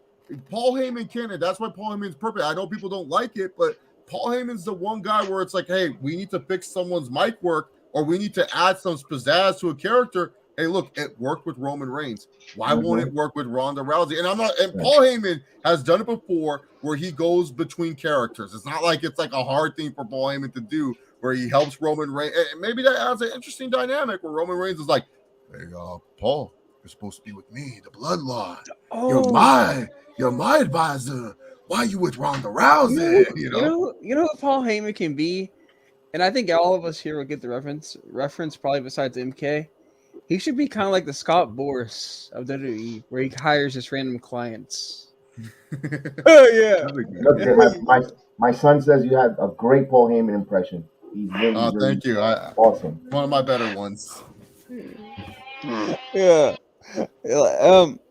But the next match to talk about is, well, basically it was the KO show first, and it was, I mean, deep down, I think we all knew this was gonna be a match, but our inner like nostalgic. Can you hear me now? I think yeah. We can hear you. You don't lose track. But anyway, but our inner nostalgia was just like so excited, and just for this happening just by itself. So when this all happened, I'll be honest with you, I was, my mind was just like, F all the other stuff. This is what matters. I don't know if it's just the fact I live in Texas or what, but I was just like, all that just happened. That doesn't matter. This matters, because I'll never say this probably ever again in my life, ever. And then when Stone Cold and KO started to clear out the ring, and I heard it's gonna be no hold barred. Number one, I was worried about Stone Cold. Number two, I was like, let's do it. I was like, and number three, I was like, KO, don't kill this man. Like, literally don't. Like, and then number four, right? Lord have mercy, I'm about to bust. Okay, that's it. God. This to me was match of the night. Yes, even over Cody's. Just because I'll never see Stone Cold again. I'll see Cody the next time on Raw, and I'll see him wrestle again. I'll guarantee you this. I'll never see Stone Cold wrestle another match ever again. This was, to me, this match happened, and I think I saw it on another YouTube video. I'm not sure. this just happened because I think Stone Cold didn't like the way his last match happened, and that's why he thought about it and thought about it. And he was like, you know what? Let's do this and let's end it right. Like he said in this promo, my first match happened in Dallas. Why not my last match happened in Dallas? Not only that, have it end with the victory and just a couple of beers. You know, the Stone Cold way. You know, have it retire my way, not. You know, they broke my neck. They broke my neck way. Yeah. Yeah. So what do you guys think about Stone Cold Steve Austin returning and and KO? I know he didn't want to really say it, even he said it in the backstage promo, but his inner Stone Cold fan was just coming out. He was like, ah. But yeah. I thought this whole thing was so awesome. It really made like the whole weekend for me. I was once they rang the bell, I was like, "Oh my god, we're actually gonna get a Stone Cold match right here." And I thought the whole 13-minute brawl, no holds barred match was awesome. And honestly, it was the best match of night one, in my opinion. Throughout night one being a great show, but this like really like capped it off here, and it was awesome. And Kevin Owens now basically considered a WrestleMania main eventer. I'm totally happy for him. Like it's kind of weird that imagine he didn't re-sign a few months ago and ends up being in AEW. Like it's kind of interesting to look at if that never happened. Like damn, he got to main event WrestleMania and it's against Stone Cold. Like no, like out of the 19 years he's been gone, like he could have had matches with different people, like a John Cena or a CM Punk or whatever, but Kevin Owens got this opportunity, which that's awesome to hear, man, and I'm happy for KO. But the whole entire match experience, whatever, was just totally awesome. Absolutely. The way he closed out his career in Dallas, Texas, with Kevin Owens. Now Kevin Owens got a huge pop. Like you said, main eventer. Now he's gonna be skyrocket. He's got that pizzazz for Owens, pulled over and I always love Kevin Owens anyway, his cockiness, his attitude, his ultimate heel. I'm glad that they removed him away from being a babyface. He just has to be the type of guy who needs to be the heel. I just can't wait to in the dream world, when they bring MJF against Kevin Owens, that's gonna be freaking those promos between those two. Oh my god, that's gonna be phenomenal. Yeah, man. Stone Cold Steve Austin didn't have to do that. That's the one thing that I'll say. It's like people need to understand. People who are critical about this match. Why are you critical about Stone Cold Steve Austin? Like he could have easily came out, cut the promo with Kevin Owens, and shout out to Kevin Owens. He got people that probably weren't from Dallas, Texas, booing him about insulting Texas. Like WrestleMania is an international event, and these fans were upset that Kevin Owens was like, "I hate the state of Texas. The state of Texas is disgusting. It's despicable," and all these fans were booing. I'm like, oh man, dude, this guy's getting the job done. Like I would not, if I was in the crowd, I would have been like, I don't care. You're not talking about California. You're talking about Texas. But Stone Cold went out there and instead of like, just drinking beers, doing a stunner, quick 1, 2, 3, he actually had a match. He was out there brawling. It was like a 2000. I felt like I was watching Sting and TNA. I was like having fun with this one. But the moment when I was like, there's no way Austin takes a bump, though. But when they were outside, thoughts and prayers. Austin built on thoughts and prayer. And keep in mind, Stone Cold hasn't had the surgeries like Edge has. Like, where he does like the triple fusion neck surgery. Stone Cold just picks his neck up once, gets it cleaned every once in a while, and that's it. Stone Cold gets vertical suplex on the outside. I thought that was it. I was so scared. I thought Stone Cold was not going to move. I was like, oh no, this is terrible.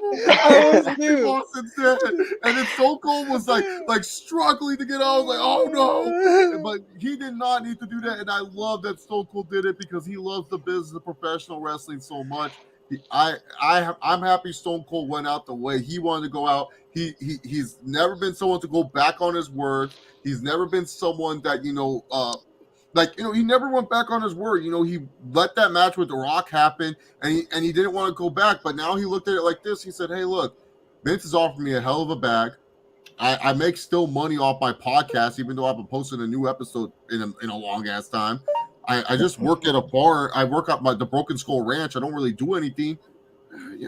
Why not? You know, let me end the career on my terms. And he went out there and he just gave the fans a fun, nostalgia felt match. I loved it too. You know, it's not my match of the night quality wise, but when it comes to, you know, like, hey, can I rewatch this? Yeah, I will rewatch the whole segment all over again. I'll still freak out that Stone Cold almost killed himself, and I'll still love this match. I literally was like, no way Austin's taking a bump in this match. And me and my friend were like, what the heck? Like, he took a vertical suplex on the outside, on concrete, not even on the protective padding. It was in front of the fans. Like, I would have been freaking out in Dallas. I would have been like, oh my God, go. You would have channeled your inner AJ Styles. Oh my God. Don West, yeah. You got to be kidding me! Like, I've been like freaking out for sure. Joey Styles. Yeah, Joey Styles. Yeah. Oh my God. But yeah, night 1 though was like really amazing, and I was like, how is night 2 gonna compete with this? I'm like, in my opinion, night 1 had everything you could ever want in WrestleMania. So I'm just like, how is night 2 gonna compete with this? And then, boy, did it had a decent start. I'll say that. First, we had the WWE Raw tag titles on the line, with RK Bro, Street Profits, and Alpha Academy. And I'll say this: Chad Gable's just one of those guys I think that's just never gonna find his place on the roster. Because I just don't like Alpha Academy. There's just something about it. I'm just like, it's not even in a heel way. It's just like, I don't like you. You're boring. Get that? And then with Street Profits, I'm just like, I like you guys. You guys are cool. I'm the opposite. And I'm just like, RK Bro, there's something about you that says you shouldn't be together, but you, for some reason, you work good together. I don't know why. It just does. Mm-hmm. And it's like, what if a stoner worked well with the punk rocker or something like that? I'm like, I don't know what it is. They just work good together. And I'm glad RK Bro actually retained, because again, I like the fact that they're building a good, a story here with RK Bro, and I think they have for a while now, if I'm not mistaken. Yeah, it's been a story that's been going on since almost a year, actually. Yeah. Which is really good. The opening match for night 2 was awesome, with the triple threat tag.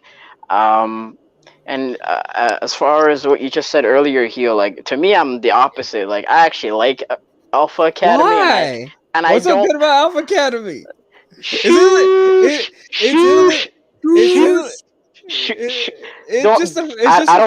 It's just a fat man teaming with a guy that doesn't know where he's gonna end up. Hey, whoa! I don't want to hear. I don't want to hear no Alpha Academy slander. It's kind of like this podcast. I don't want to hear no Alpha Academy slander. Okay, shush. Street Profits. Okay, relax. Okay, damn. But nah, Street Profits to me, it's just like I can deal without the solo cups, my guy. Like I really can care less about them. But they did great in this match. All 3 of these teams did great. Especially the finish, with Riddle doing the springboard RKO was awesome. And Randy doing the RKO on Chad Gable was nice. Like, the crowd popped huge for that. Overall, it was an excellent opener to night 2. So yeah, I can't say enough good things. And by the way, Heel, shoosh, I don't want to hear no more Alpha Academy slander. No more. For me, I would like if Chad Gable and Montez Ford formed the Alpha Profits. Get rid of Angelo Dawkins. I can't stand looking at him. Oh, be like Rush Hour? Yeah, just form the Alpha Profits. I like Otis. Maybe go back to comedy Otis, like where he's like a comedy character or something. But no, this match was great. I think one of the better WrestleMania openers that's not like a big time match or singles match, to be honest. Like, this was really good. Like, I had fun watching this as an opening match. I went to Dave and Buster's for this portion of night 2. Night 1, I stayed at my house. Night 2, I went to Dave and Buster's, and some of the fans were like really hyped. There's a lot of people were saying, Randy Orton's still wrestling? And I said, wait until later tonight. That's a good one. Me personally, before I elaborate on this triple threat match, and here you forgot to mention, night 1 started with Triple H leaving his boots in the middle of the Oh ring. yeah, Yeah, true. that's true. And Yep. by him doing that, it closed a chapter on all the legends, of the Attitude Era. We want to say that. Okay, Undertaker Attitude Era, inducting yeah. himself in the Hall of Fame. Stone Cold Steve Austin finals fight on WrestleMania match, and now you had Triple H retiring with the boots in the ring. I think that's if you want to say that's a closure to the Attitude Era. Your generation of wrestling folks. That was to open up WrestleMania night number 2. And then now with the title, the triple threat match. Let me ask a question: isn't it anyone more exciting or more over than Randy Orton when he receives that hot tag from I don't know. That's a good question. I think no one else right now. Maybe Rey Mysterio, you can argue. He's up there. He's up there. He's up there, and He's Randy up Orton there. looks like he's having fun. He Yeah. looks like he's in a good Well, place. Randy Orton said it in a couple of interviews. He said that Matt Riddle, he just brings out like that youth in him. Almost like he's like the this is gonna be an anime reference here. Almost like he's like the almost like Matt Riddle's I can't remember the Rock Lee to his like Mike Guy. Well, yeah, Mike Guy. Yeah, he just brings out the inner youth in him. Yeah. Mhm. Well, because the thing is too, Randy even has talked about in many interviews, like the RK Bro thing was only supposed to be like one night, and then it was going to lead them to them feuding. But he still likes it. He still loves it. So, like, I love that these two are together. I love Riddle personally. I think Riddle's like super duper good, and I think that like you got to build Riddle up to a world title scene soon. But if RK Bro's still working and has some legs, and if there's something Randy Orton wants to do, who could say no to that? I mean, Riddle's one of those guys. I just think like it's funny. Riddle was hated in NXT. No one liked him, and you know what? This is always my litmus test of like how I know sometimes wrestling fans are crazy. Sometimes like my mom will see wrestling and she'll be all like, "Chase, who's this Riddle guy? He's awesome." When my mom says someone's awesome, I'm like, all right, perfect. This guy's gonna be fine because she's as casual as it gets. Oh, when we went to SummerSlam together, my mom was going, bro. She doesn't even know what bro is. She's just going bro, because she loved Riddle so much. So that's to me when people like say like, "Geez, Riddle guy will never get okay." When my mom texts me something about like, look, my mom don't even know what AEW is. She calls it A&W sometimes. She texted me about Wardlow. I knew this guy was gonna be a star. I was like, okay, Wardlow's set. She said, "Who's this big guy that looks like Batista?" And I was like, "Wardlow?" He's like, "Yeah, he's with the guy that talks." I'm like, "Yeah, Wardlow," and stuff like that. So like that's how I know like if someone's gonna be fine. I knew Riddle was gonna be fine when my mom texted me asking who's this Riddle guy. He's cool because Riddle is one of those guys where it's like, hey, he transitions well with the casual fans. He transitions well with people who are just free spirit. He fits with like today's like very younger audience that's very free spirit, do it yourself type of guy. That's Riddle. And he has one of the best botch promos that I still watch this day where he goes to Oscar's like, "Hey, do you love this scooter? Do you think this scooter would be good in Japan?" "Yeah." You like, forget it. He just walks away. it's like, what the heck? It's one of the best promos. And Oscar's just like, oh, it just walks away. I love it. Yeah. Let me ask you this: Randy Orton, great performer. Do you see dropping the titles a heel split? And if so, do you think Randy Orton gets back to the main event to be for a title Eventually. range? I think not anytime soon. Maybe I could see them maybe dropping those titles maybe within the next couple months, and I think maybe sometime during the summer that's when they probably start going into breaking up RK Bro and actually them feuding, Yeah. That's what I predict will happen. If I'm being honest, it's not gonna happen probably till because Randy Orton is part of the Breakfast Club. So if I'm being honest with you, it's not gonna happen until Randy Orton gets bored. So yeah, not for a while. I feel with Orton, I feel like this is something where it's like not maybe WrestleMania 39. We have to wait and see till then. It's a long time till then. But I think WrestleMania 40, I feel like that's something that is possible where like they say like, "Hey, Randy, you're close to 16 time," where John Cena could get it too. And if John Cena, Randy Orton, there's guys that John Cena will come back to wrestle. Randy Orton's that guy. All it takes is Randy to ask Vince like, "Hey, let me wrestle John Cena at WrestleMania." It's never happened. I feel like that's a match that will still happen at a WrestleMania. And John Cena, he can still go. That Roman Reigns match was really good. And, Cena has found this formula when it comes to wrestling matches.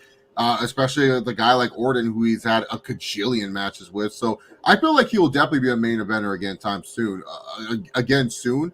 But right now, it's just like that main event has Cody, Seth Rollins, Roman Reigns, and a bunch of other guys that will probably move up there too. And then you got to get some young blood in there with maybe a Braun Breaker getting forced up there too. So I feel like it will happen though, because he would be a perfect guy where like, hey, you want to see if Braun Breaker's ready, you put him with Randy Orton, because Randy Orton can get a good match with any, like, Randy Orton doesn't have many bad matches. He has just great matches with like a lot. And a Braun Breaker type guy, you want to know if he can wrestle a WWE style. Like, yeah, Braun Breaker can go out there, wrestle at AJ Styles and have a good match. That's not hard to do.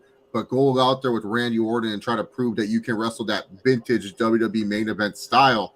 That's what you need, and that's what Randy Orton will bring for sure. Let me ask this. Now that you mentioned these wrestlers, they all got something in common. They're all second, third generation sons of third and second generation. Randy Orton, Cody Rhodes, Roman Reigns, Charlotte. But I mean, in the men's for the heavyweight title picture, you could actually kind of like use that storyline or even a staple. We got a generation. Even Ron Breaker. Inani's father just got inducted into Hall of Fame. You got all these Hall of Fame sons or grandsons of legends, and then even if they're rumored that they want The Rock versus Roman Reigns for WrestleMania, that's another second generation, third generation wrestler in there. So they could use that angle, appease to the fans, and man, I love it. I love it what the storyline and the possibilities of angles that they could use here in WWE. I mean, the stable would be fascinating, but I mean, I think who knows where that would go though. Right.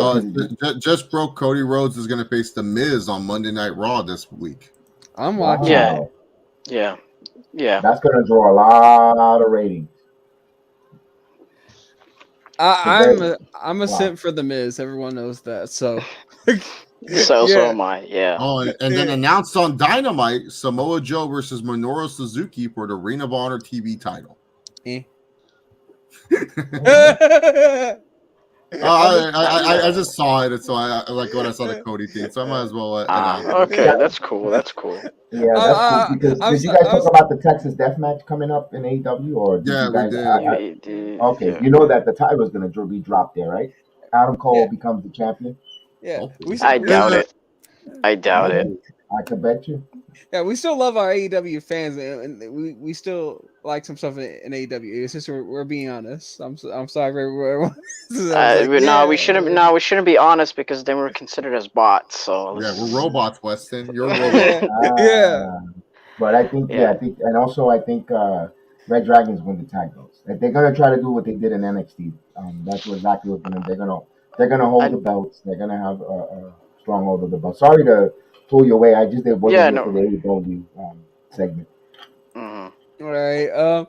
Next we got Bobby Lashley that defeated Omos, and this was, I'll be honest with you, this match was giving me like, and I'm not trying to compare Bobby Lashley whatsoever to The Undertaker, but in terms of like just his height and everything, it was giving me like Undertaker versus Giant Gonzalez vibes, where I'm just like, this match is either going to be really solid or really terrible. and luckily ended up actually being a really solid match. Yeah, I thought it was exactly what it needed to be. Short and sweet, right to the point. I was surprised Lashley won this match. Yeah. I thought this would have been a way for Omos to win, because I actually do like Omos. There's a lot of potential with him, and judging what they're doing coming out of Raw this past week, having him align with the MVP, which I really like that idea. But the match itself, I thought it was exactly what it needed to be. I didn't think it needed to be like a great match. I thought it just would have been a good 3-4 minute of showcasing Omos a little bit, which they did. So I mean, it did exactly what it needed to be. Like I said earlier in the night, there was one thing that really pissed me off. It was the fact that Omos lost and took a huge bump to Lashley. This should have been Braun Breaker's moment. This should have been Braun Breaker answering the call. Like, Omos is on this tear. He's like United States champion. MVP's his hype piece and stuff like that. And MVP's like, who's next? Braun Breaker's music hits. You got Braun Breaker. Braun Breaker just goes, I'm next. And then afterwards gets the belt. And then like at WrestleMania 39, you have Breaker go and like, obviously he can't do his little, like, what he normally does, lift them up and do the power slam, but he does a body slam to almost. That's how you make a star. Lashley's already a star. Lashley's already a big time former 2-time WWE champion. He beat Brock Lesnar. They could have that return. Lashley's fine. This is where Omos should have, like, MVP should have came out, distracted Lashley. Omos wins. Perfect. Like you, MK. I like Omos. I don't know why people hate Omos. I think it's just because he's big and tall and he get like he's fine. It's just one of those things. I think he needs more build to him. I think because a lot of casuals, they go off of like, oh, this guy defeated this guy, so now I need to take him seriously. I think that's what Omos needs. He needs that one defining moment, and this was probably his chance. And I think WWE just chose the wrong guy to go over here. Because I think, I think I will say this though. Omos has that intimidating factor that Braun Strowman wish he had. Because Braun Strowman just did not look intimidating to me whatsoever. He was kind of a Care Bear, no pun intended. I call him Care Bear. Yeah, I mean, but almost he has potential. I feel like he can definitely wrestle better than Khali. He's not the draw like Khali was, but he has Don't potential say that in to be India. True. Khali was main eventing SmackDowns in India against jobbers, man. Like the World Heavyweight Champion Rey Mysterio. Nah, man. Khali versus one of the Young Bucks was main eventing. I don't know. They probably dropped to him at one point in SmackDown. Who knows? I don't want them dropped the Big Show. Yeah. That almost match. What they did on Monday Night Raw, they should have done it on WrestleMania. Exactly. Let Bobby Lashley come out with MVP, then you have that that heel turn, the mouthpiece. Let who's going to take my big monster down. I'm in line with MVP, and then like you said, Breaker comes out.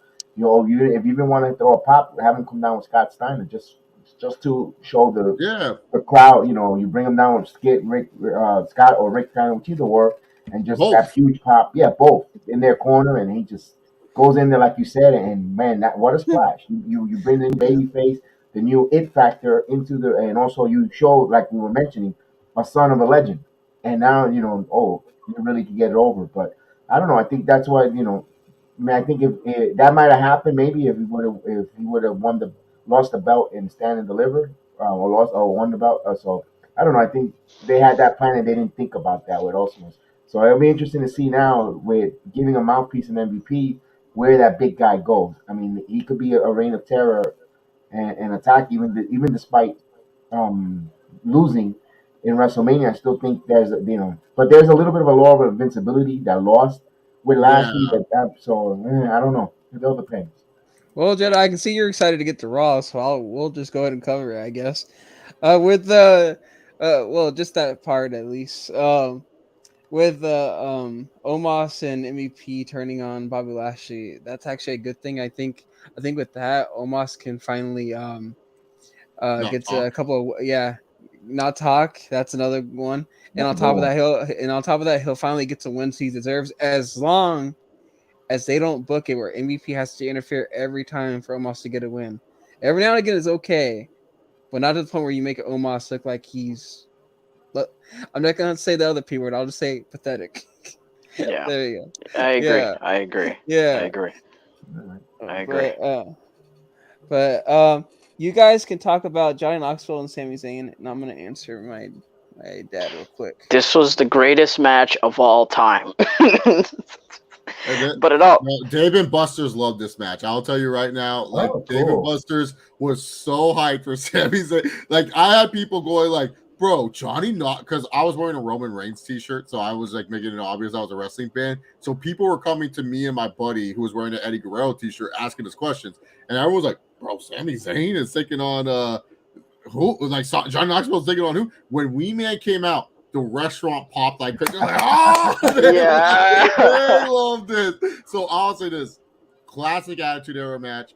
I don't know why you guys hate Sami Zayn doing what he's doing. Like Sami Zayn is having the run of his career. Like this is way better than his NXT run. This is way better than his Ring of Honor stuff. Like I appreciate that stuff. I'm not trying to say, oh, I don't appreciate it.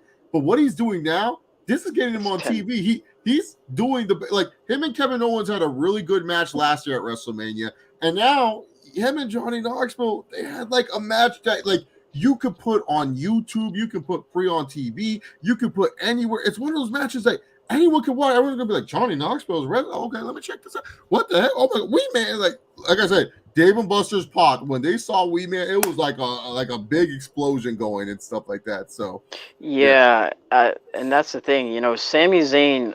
And I agree. Sami Zayn, this version of Sami Zayn has been like the best version of his entire career. Like he was a great babyface on NXT, but this is like on a different level. Like he can be, he's an awesome heel, and I wish he's as much as I like Ricochet, I wish he actually ends up holding the belt again, because I liked him when he was IC champ. But the match itself was really entertaining. The match itself was one of the highlights of the nights, and honestly, all three celebrity matches were awesome those 2 nights. Where are we? Where it's the Sami Zayn and Knoxville match. Okay, the match was phenomenal. Yeah, I'm just gonna say it was funny and phenomenal, and I really enjoyed it. And I like probably the funniest part was when Sami Zayn was running away and he just got smacked in the face by that big hand. I'll just say that was the funniest part for me. Yeah, and then Mark Henry tweeted out, "Oh, there's my hand. There's my childhood, man." Yeah. Hey, made it moment, man. It was good. It was a good fight. I didn't expect that. Too bad Hornswoggle wasn't around there to take on Wee Man. That would have been a hilarious match between both of those two. But other than that, it was good. It was good. Other than the rat trap didn't work for Johnny Knoxville at the end of the fight, but who cares? It was entertaining. It was fun. It was all the shenanigans and Knoxville really took it serious. He sold the moves. He fought well, and I thought it was Knoxville was gonna get thrown into the mouse traps onto the table. But other than that, well, here's a rule that I learned a long time ago. It was 17. Okay, so I'm still right. Whoever sets it up is usually gonna be the one to take it. Okay. So yeah, if you set it up, you're gonna take it. Yeah, like the thumbtack spot. Yeah. Kevin Owens is like the master of that role. You'll see Kevin Owens building something, and the reason why he's building something is like he knows how that bump is gonna be, so he's to making sure the bump's not too bad for himself, and stuff. So Kevin Owens is the master of that. Yeah. Yeah. Okay. Now we got Sasha Banks and Naomi defeating Carmella, Queen Zelina, Liv Morgan, and Rhea Ripley, and Natalya and Shayna Baszler.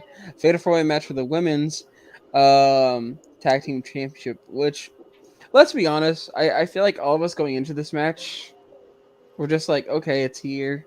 Let's just hope it's good.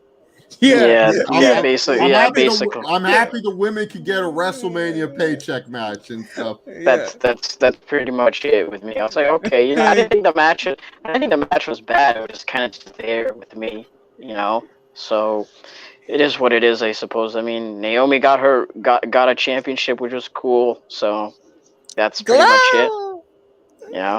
What was that? What was that? What was that?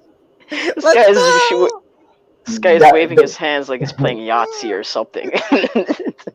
One thing about that match, after that, Sasha Banks got her WrestleMania moment, despite it wasn't her. Oh yeah, she finally won it. Yeah, first win, even though it's on a tag team and she got the gold. She broke the streak. Broke the streak. It was nice to see that. But then the only thing is, instead of answering more questions, it gave us more questions. Now, what's next with the women's tag team division in Raw? It's like, okay, we're ready, and not to be a spoiler, I know you might get into Raw, but it looks like, Rhea Ripley and Liv Morgan are parting ways.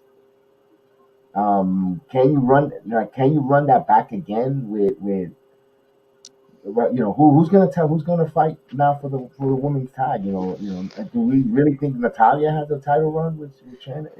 I mean, when in doubt, right? You gotta always put Natalia in there, right? I'll be honest with you. When in doubt, Natalia it out. They have Queen Zelina there. I'm surprised that. Okay, this is going way back, but I'm pretty sure one of you guys remember.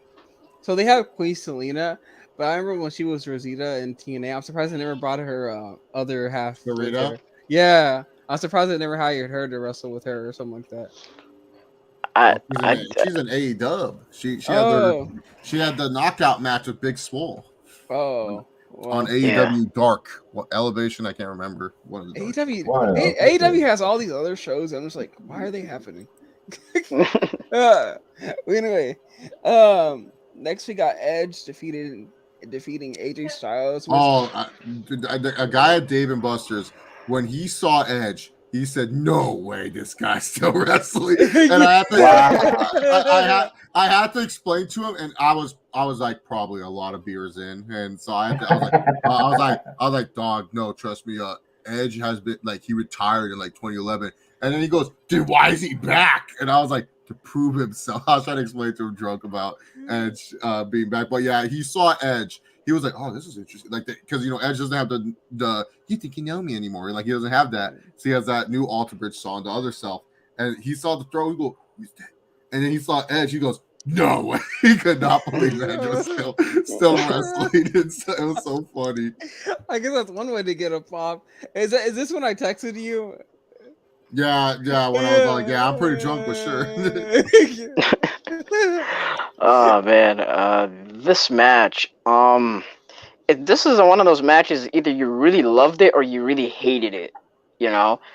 I thought it was a solid match, but it went too long. I get that they were trying to do is they wanted to like have a slow build and then it kind of goes up as time goes on, but I feel like this match would have been much better if it was 10 minutes shorter.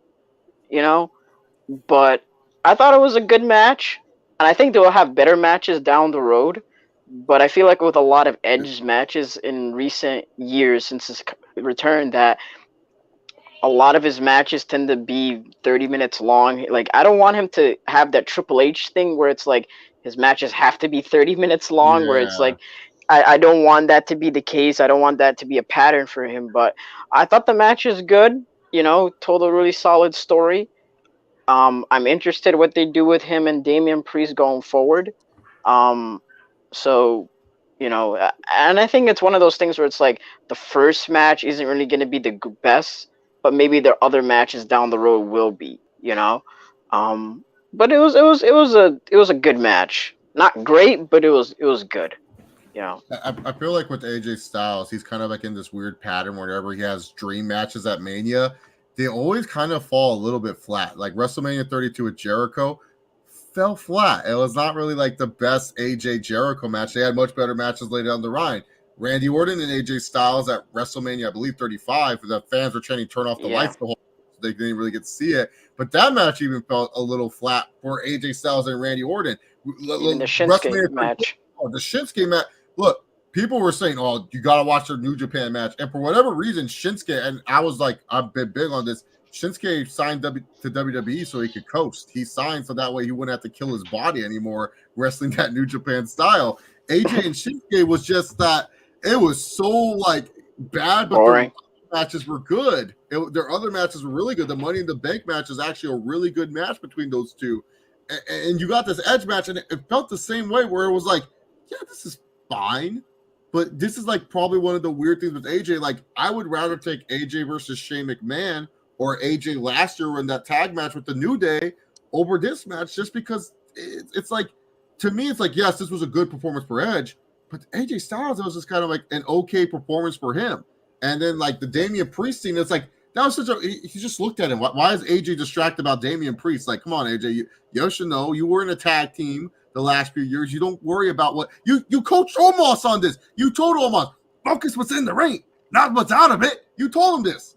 So how are you losing because of this, AJ Styles? Come on. So to me personally, I personally wasn't the biggest fan of this match. And Edge, I've been saying Edge has been on a hot streak. I said Edge can't miss The guy's been on a great match streak since he's come back. And I can't believe I'm saying this, but the mixed tag match was way better than this match. Like, I can't believe I'm saying that, but like from Edge. But I personally felt this match was just flat. But like you said before, MK, you either really like this match or you just felt this match was Edge. There's no in between with this match. So Yeah. I'm in the Edge category with this match. But Edge got a good WrestleMania win. It was something that was needed for him because I really believe WWE is going to build him up as like the big heel or the Raw brand, which I think is really important. Yeah. I agree. One of the great things was the entrance. Coming up in that fire, coming up, the little black and purple. I don't know if that's an homage to Undertaker. And also now you see the emergence of a new staple, Damian Priest, and soon to be added. I'm hearing through the rumors is Rhea Ripley might be part of that. Have a female there. So now we're seeing like a dawn of a new era of a staple of a group here performing with Edge.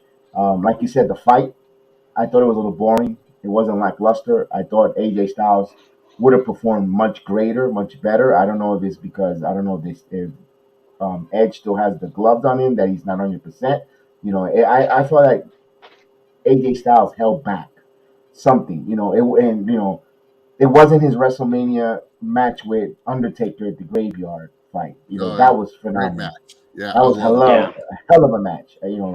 And I think I was expecting that kind of a performance or that kind of being all right. I knew that Edge was going to win. I knew that AJ wasn't going to win this fight.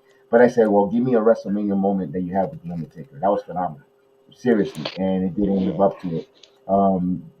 And just the way it ended with just Damian Priest just standing there, like, look at me now, and that's it. Like you said. Yeah, right. Yeah, and, I feel like it's one of those things where if this match first happened, let's say a few months before, like at a Royal Rumble or something, then it's like, okay, this is the first match, and then they can progress till WrestleMania. Yeah. But here it's like, I feel like this is kind of a pattern with AJ too, where it's like his first big matches had to happen at WrestleMania, and they're kind of like whatever, but then they have better matches later on.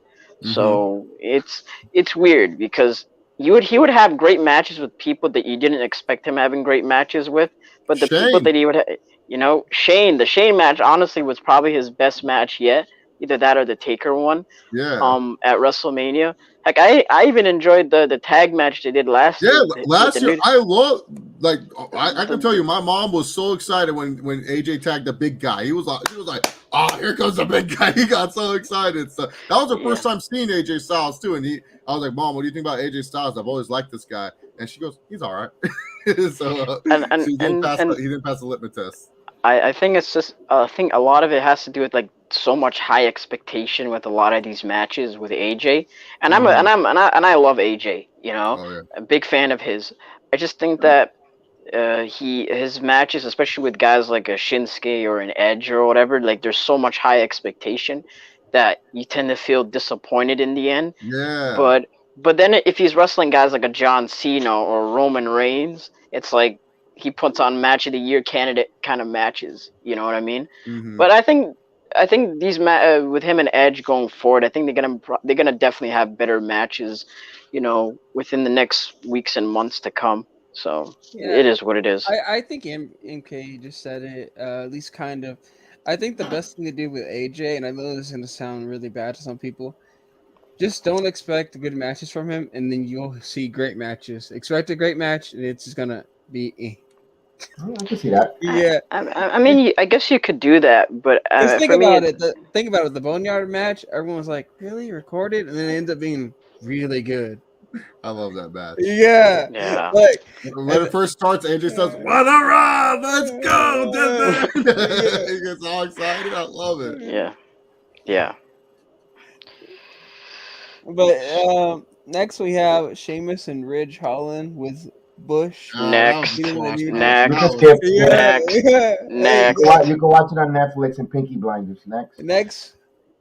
Next we have Pat McAfee defeating Austin Theory with Mr. McMahon, which I'm surprised. You know what? If you're a Colts fan, you're probably like, really? The Cowboys cheerleaders? You come out with them, not like Colts. And then Vince is like, same colors. So like what? Whatever. But I mean, again, celebrities, do a good thing. And then I like the storyline behind this whole match that we're leading to the next match, which again everyone was probably like, "What?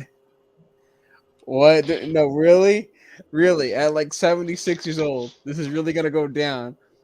And obviously, Pat McAfee beats Austin Theory, and Vince is like, "Let me show you how it's done, son."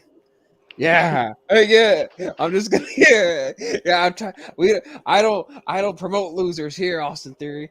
And then he just like gets ready for the fight, and he squashes Pat McAfee in almost 4 minutes.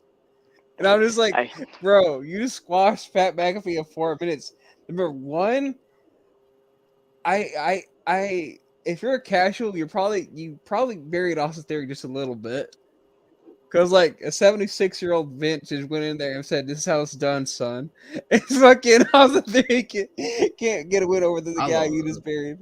So, what do you guys think about this whole segment? And I think, and Soko came out and he stunned both Vince and Theory and Pat McAfee. I almost forgot about Pat. I love this whole entire thing. I really enjoyed the match with Theory and Pat McAfee. I love the part where Pat McAfee was on commentary while kicking his butt. That was really the crowd popped huge when Vince McMahon actually got into the ring, which was so hilarious. And obviously, when Stone Cold came out and gave a stunner to Theory, Pat McAfee, and Vince was so hilarious. It's just like, man, like it really just made the whole entire weekend so much fun. It's just like the match was really good. The Vince stuff, even though I kind of felt it was a little bit unnecessary, but at the same time, it was fun. You know, and then the Stone Cold coming in was great. It was just this whole entire match segment thing was just all over craziness. Like this is what WrestleMania should be. Yeah, exactly. Like Pat McAfee, we knew he could go. If you watch that Adam Cole match, he could go with anyone. He did the same. He literally did the same spots. But the thing was, Pat McAfee, people at the bar, it's David Buster's, Blood Mail. They're like, Pat McAfee, oh my god, he wrestling, and I said, no, he really good, man. I told him that, and then I truly believe though Vince for the long really wanted to just always be him versus Pat McAfee. But people in the back are like, hey Vince, I don't think it's a good idea. You can't really walk anymore. I mean, you can barely get into the ring without tearing your quads. Like, I think you should just let a young guy. So yeah, it does kind of suck for Austin Theory, but Austin Theory's young. This is his only second WrestleMania, so he's fine. He'll bounce back. I'm not gonna sit here and be like, oh man, Austin Theory's career is ruined. He lost to Pat. Pat McAfee's like a guy that people are saying, Vince, how is he not full time? How are you not signing him to be an actual in-ring performer? Like, McAfee's great. Vince is great. Austin coming out was a fun surprise. Literally, people thought I remember when Austin got the second biggest pop behind Wee Man at the bar. They were excited to see Stone Cold Steve Austin because they were like, "Oh my God, he's still around." The guy who was mad at Edge and Randy Orton for still wrestling was like, "Man, so sick, Stone Cold, baby. I hope he wrestles." And I told him, I was like, "Bro, he wrestled last night," and he goes, "No way. I gotta watch that." And so he was excited for Stone Cold, but he was all shitting on Edge. I gotta make one point, man, and this has to be brought into light, man. Like all Logan Paul, Johnny Knoxville, and Pat McAfee all delivered. Like, what does that really say for the entire rest of the wrestlers in this industry when you have three celebrities? I guess Pat McAfee is not really a celebrity since he's been a commentator, but kind of lump into all to both with all of them, but they all deliver. Like, they get it. Like, they have a sense of charisma. Like, their matches really delivered, and I'm like, man, how come Pat McAfee is a much better performer than a lot of these other guys you tend to see on on AEW or NXT or even some people on the main roster? Like, he gets it. It's kind of you gotta have to ask yourself, like, how come a guy like Pat McAfee gets it, but not a lot of people do? It's kind of wondering. With McAfee, I gotta give him his credit, his flowers. He when he jumped up on it to get that superplex, man, and he just jumped, he exploded. Remember, he's a former athlete. Regardless, being a kicker, a punter, whatever, he was a former athlete.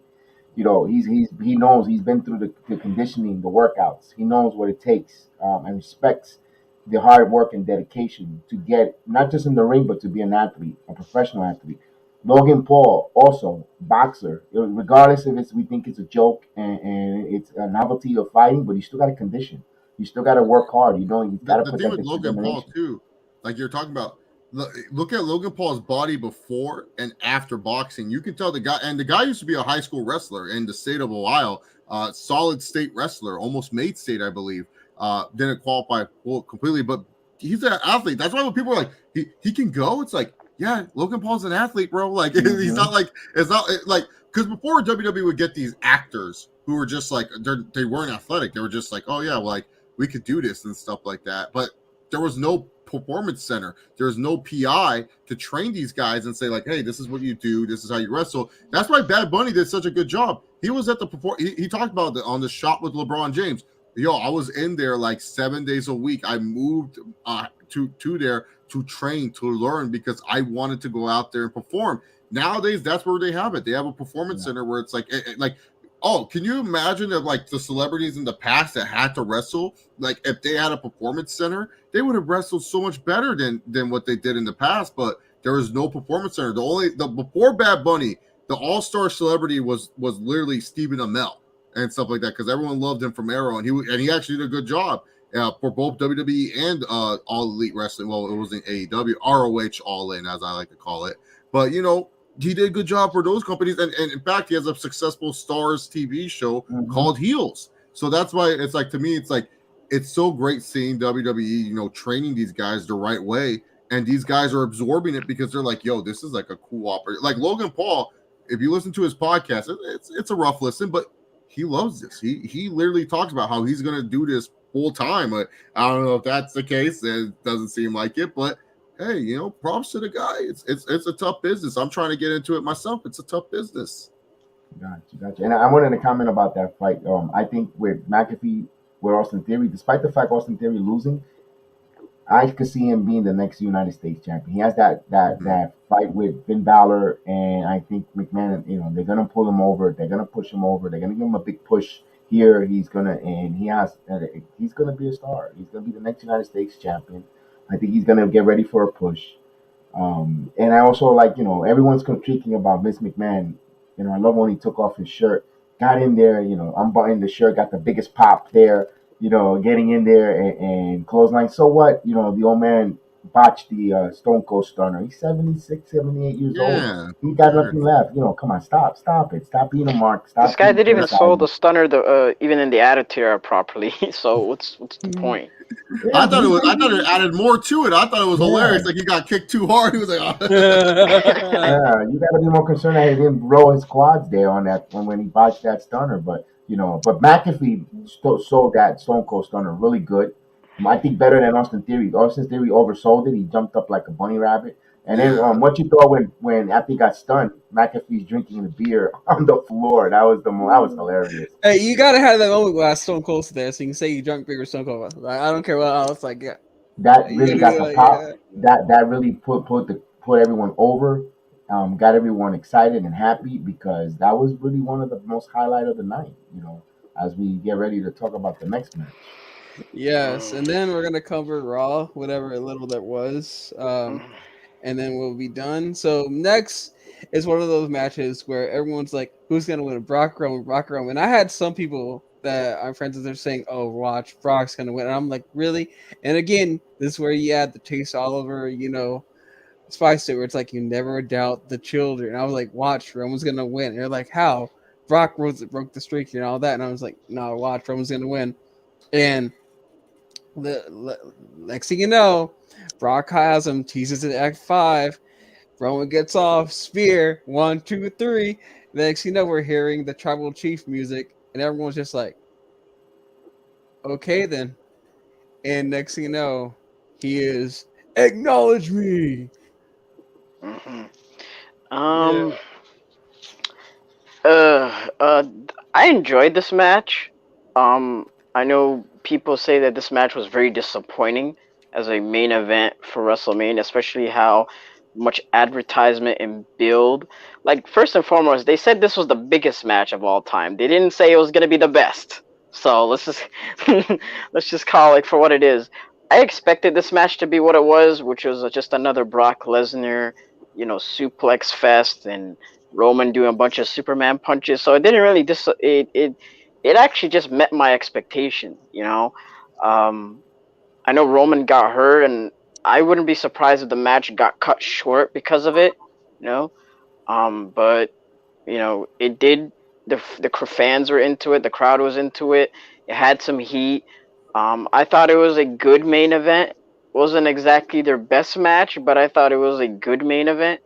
If you said it was disappointing, I can understand that, but it wasn't disappointing, and I'll tell you why. Because Roman getting a win like that over Brock adds fuel to how great he's going to be for the future in terms of like when someone actually beats him. And I'll get to that. I get that, but I'm talking about just like the match itself, because of how much build and anticipation this match had. This is the biggest match of all time. I think a lot of people expected like this would be a much bigger, chaotic kind of match, more of an epic match. Yeah, basically. But I thought it was a good match. It was a fun main event match. I thought 12 minutes was kind of exactly what it needed to be. I didn't think it needed to go 30 minutes. Because let's be honest, the last time they had a WrestleMania main event, it went way too long, and we didn't like that. And I feel like Brock Lesnar matches, as great as he is, it's better when his matches are shorter. I thought it was a good main event match, not great, but it was fun, and Roman winning was the right outcome. I'm just wondering what they're gonna do next with him going forward. I know we mentioned earlier with Shinsuke and whatnot, but I'm wondering if they are gonna have him hold one title or is he gonna drop one of them. We just gotta really wait and see. What I understand is Roman Reigns likes his schedule. He likes his light load schedule, and from what I've heard is USA Network believes that they're going to have a title on their show. Roman Reigns is not going to give, and keep in mind, people need to understand when Monday Night Raw is running, SmackDown runs house shows. Can you imagine if you like have a SmackDown house show and there's no Roman Reigns there? Like that's why SmackDown needs a lot of star power. So for me personally, I feel like this is going to be a short experiment, maybe last and like Jedi said earlier about stadium shows. This is why WWE runs stadium shows. You can have big matches happen at any pay-per-view now, and there's a reason why you put on these big matches because they're going to be in stadiums. Like you're going to sell a John Cena Roman Reigns match. Hey, it can happen at Money in the Bank. Why not wait till SummerSlam? It doesn't matter. They're going to be in a stadium anyways. It doesn't matter if it happens at SummerSlam, Money in the Bank. It goes there. But yeah, I agree. The match itself was just nothing will beat the magic that was their WrestleMania 31 match. That match was just phenomenal between Roman and Brock. I don't know, something about Roman and Brock. It's like their chemistry just never really fits with what they need to do in the ring.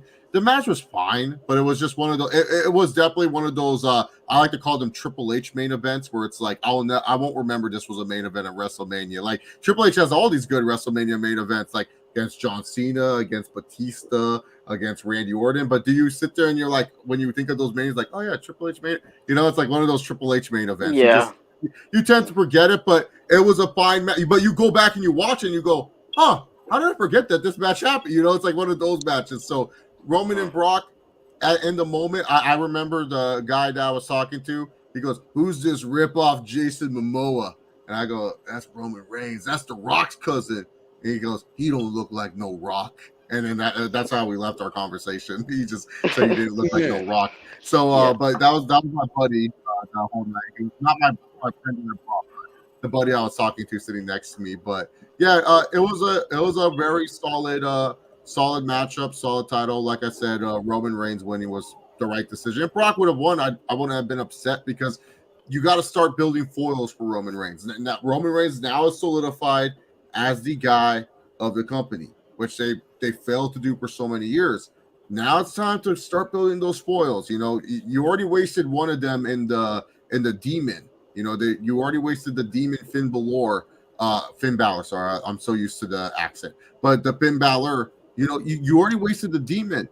You can't waste any more of your characters. Now it's time to say, hey, what are we going to do with Roman? He has to lose at some point. I'm not saying like lose the belts. I'm just saying you got to give him a good foil at this point in time because there's going to be that fatigue for whatever reason that fans have because They're not patient. They don't like long-term champions. These fans are in the Snapchat, TikTok era. Like, they want everyone to be a world champion. Everyone needs to have a belt.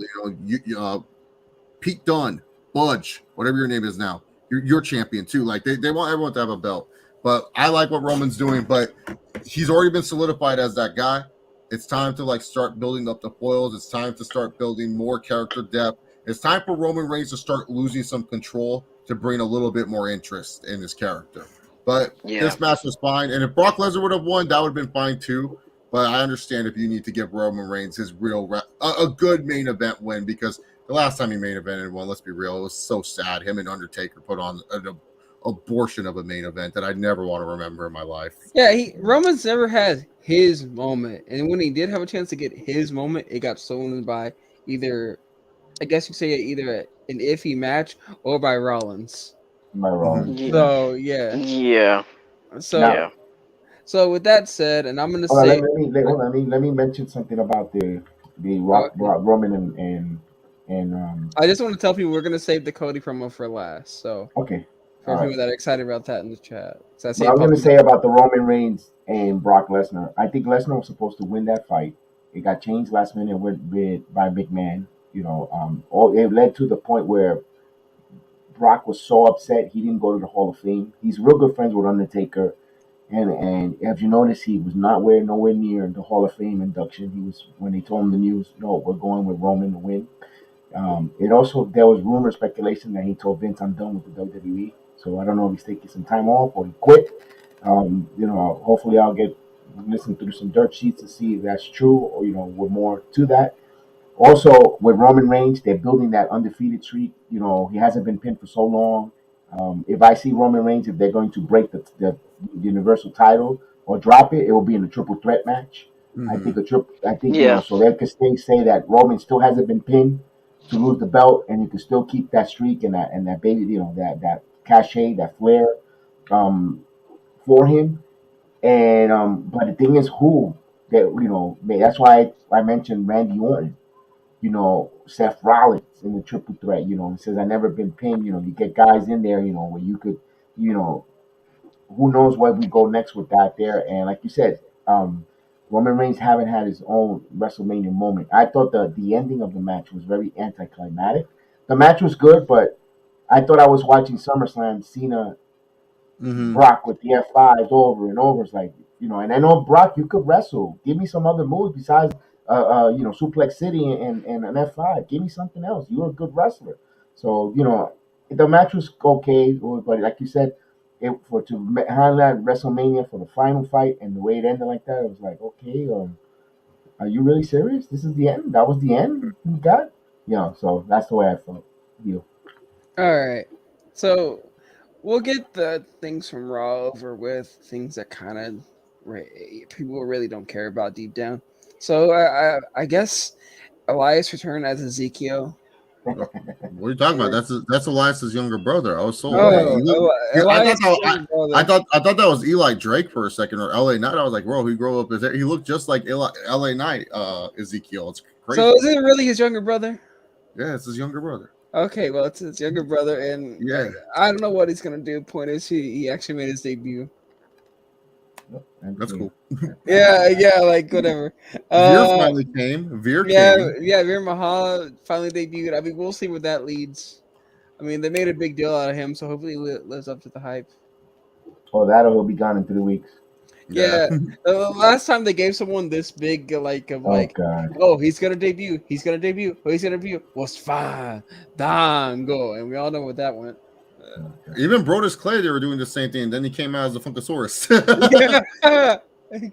Yeah, you're right. Well, yeah, and Queen Zelina and Carmella, they split, whatever. No.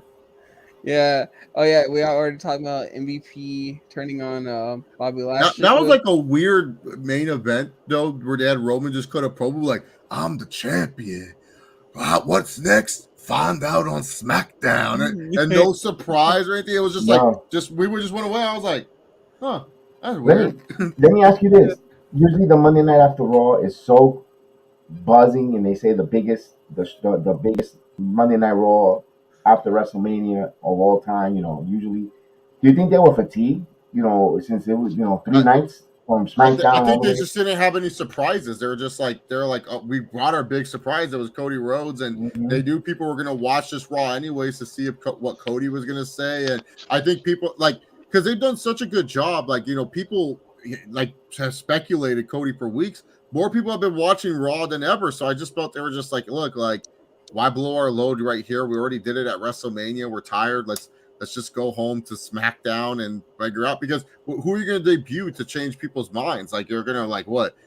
Your Gunther debuts and people are just going to bitch about his name the next time. Oh, Gunther, his name should be Walter still. And what's the point? So I feel like they were just, and also too, there's been a shift now. SmackDown's nowadays show. So you got to save all the debuts and surprises for SmackDown. Raw after Mania just doesn't have that same oomph as it used to anymore. But it's still a fun moment. But yeah, I just think they're fatigued, to be honest. They're just what's the point of could you imagine if Shinsuke came out at the end of Raw? Oh, people would have been so upset. They would have been like, what the heck is this? Shinsuke? So it's fine that it happened on SmackDown. It doesn't hurt anyone. It's okay, well, that's his next feud. Yeah. Now we get to the promo I think everyone was talking about over the week, and that's the Cody Rhodes promo. And when I first heard this promo, I'm not gonna lie, I teared up along with Cody. And this promo was one of the best promos I heard in a while, at least, well, probably just in general, I'll be honest with you, that had us come from Paul Heyman or anyone like that. And when he cut this promo, I was like, and it ended, the first thought that came to my head is, it's official. This guy's the perfect guy to beat Roman Reigns. Mm-hmm. And the reason why is, if they do it at the SummerSlam or even Mania next year, if they have Cody Rhodes and he can somehow keep up this babyface, the sympathetic babyface type of role against Roman, and Roman can keep those title freshes until SummerSlam or WrestleMania next year. Oh, imagine that pop. And especially if hopefully he's still alive, imagine Hulk Hogan giving him the title as he goes to the top rope, like his dad did in that picture. I'm like, Cody is the guy. And I'm not saying this because, I necessarily want him to win the titles, but it's just because I think he's the perfect guy. He should be the guy to end Roman's title run. Rather it's at SummerSlam or WrestleMania. For me, I've always been on the camp with Cody. He's an okay promo. This was one of his better promos, because in AEW the problem was he would just ramble on and stuff like that. WWE, they're gonna tighten up his promo a little bit, and so they did a good job tightening up. We get the point. We understand why he's here. He wants the WWE Undisputed Universal title. And I said this when the Cody rumor started. Everyone's like, "Oh, he should go to SmackDown. SmackDown needs him." And I said, "No, Raw needs Cody, because SmackDown has their face. It's Roman Reigns. SmackDown's baby faces are Ricochet, Drew McIntyre. Why would Cody Rhodes go to SmackDown where he won't be featured?" Look, WWE's done this before. They push Seth Rollins. No, I love Uncle Sethy. I'm the biggest Uncle Sethy defender there is. Seth Rollins, when he's a champion, it just doesn't click. It's just one of those things where he's not a good babyface. He works better as just a tweener doing what he's doing now. Cody Rhodes is the perfect face that you need to build around Raw, to have that excitement. He fits with what Monday Night Raw represents: extraness, extravaganza, grandiose. I remember I would do streams all the time, and people would say, pick one man or woman to build your company around. I wasn't always the biggest Cody Rhodes fan, but I would choose Cody Rhodes, and everyone goes, "Oh, why would you choose him?" He can main event, he can mid card, he can fit any role possible. He made me like Stardust. Like, Stardust is such a dumb gimmick. Like Goldust's brother, terrible. But he made me like that gimmick. I was that one, like, like I was like, oh, I'm down with that. Like, I like what he was doing. Like, so that's the thing. Like, Cody Rhodes, he's very talented in that retrospect, and that's why I was saying, now that he's coming here, new coat of paint, blonde hair, bad tattoo and everything. Kingdom Wrestling has more than one royal family. We're just missing Brandy. Who the hell said this is open mic night? We're just missing that. But other than that, he's perfect for what WWE needs now, because they just need that guy on Raw. Drew wasn't that guy because they took him away to SmackDown. They said, okay, well, we want this guy on SmackDown. He's really good. And Raw pretty much lost their guy. Bobby, Bobby's a heel. He's not really a baby face. You build around. And like I said, Seth, they giving him chances. AJ Styles, they giving him chances. Both when they're champions, it just doesn't connect. When they're wrestling good matches, it's fine. Edge, he's not there every week. You can't consistently rely on the rated R superstar to be your main guy. Cody's your guy, and you got to ride with this guy. And that's why I thought his promo was perfect. It said, okay, his main mission is to win a title.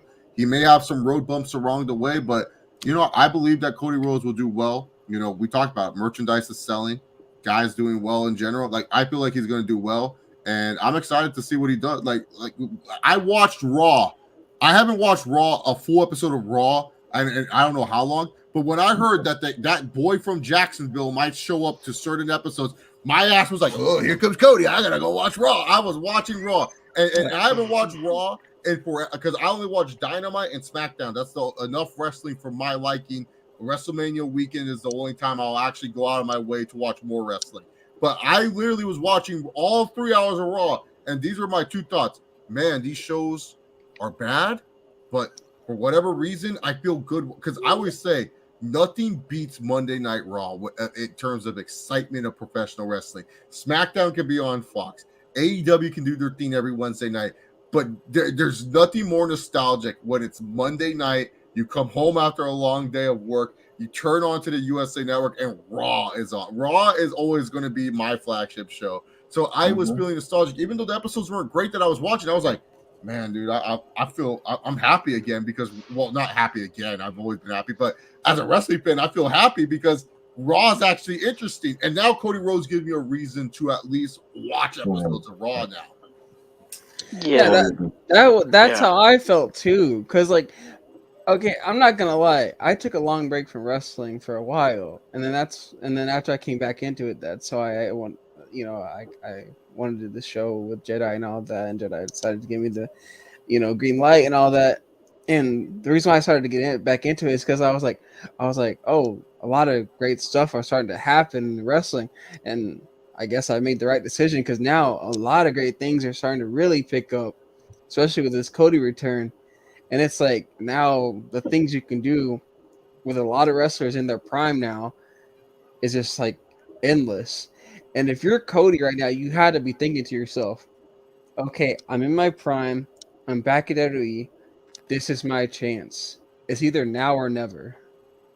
yeah, Like if I don't win the world title, like in this go around in WWE, and if I mess up, it's my fault. Like yeah. This is literally his now or never. And I really do hope he ends up winning that world title and he somehow keeps up this babyface role. And that because, like, as we've seen over the years in wrestling, I don't want to discredit all the heels in wrestling, but it's so easy, I'll be honest with you, to play a heel that's so dislikable. I don't know why. Yeah. I just feel like that way about wrestling nowadays.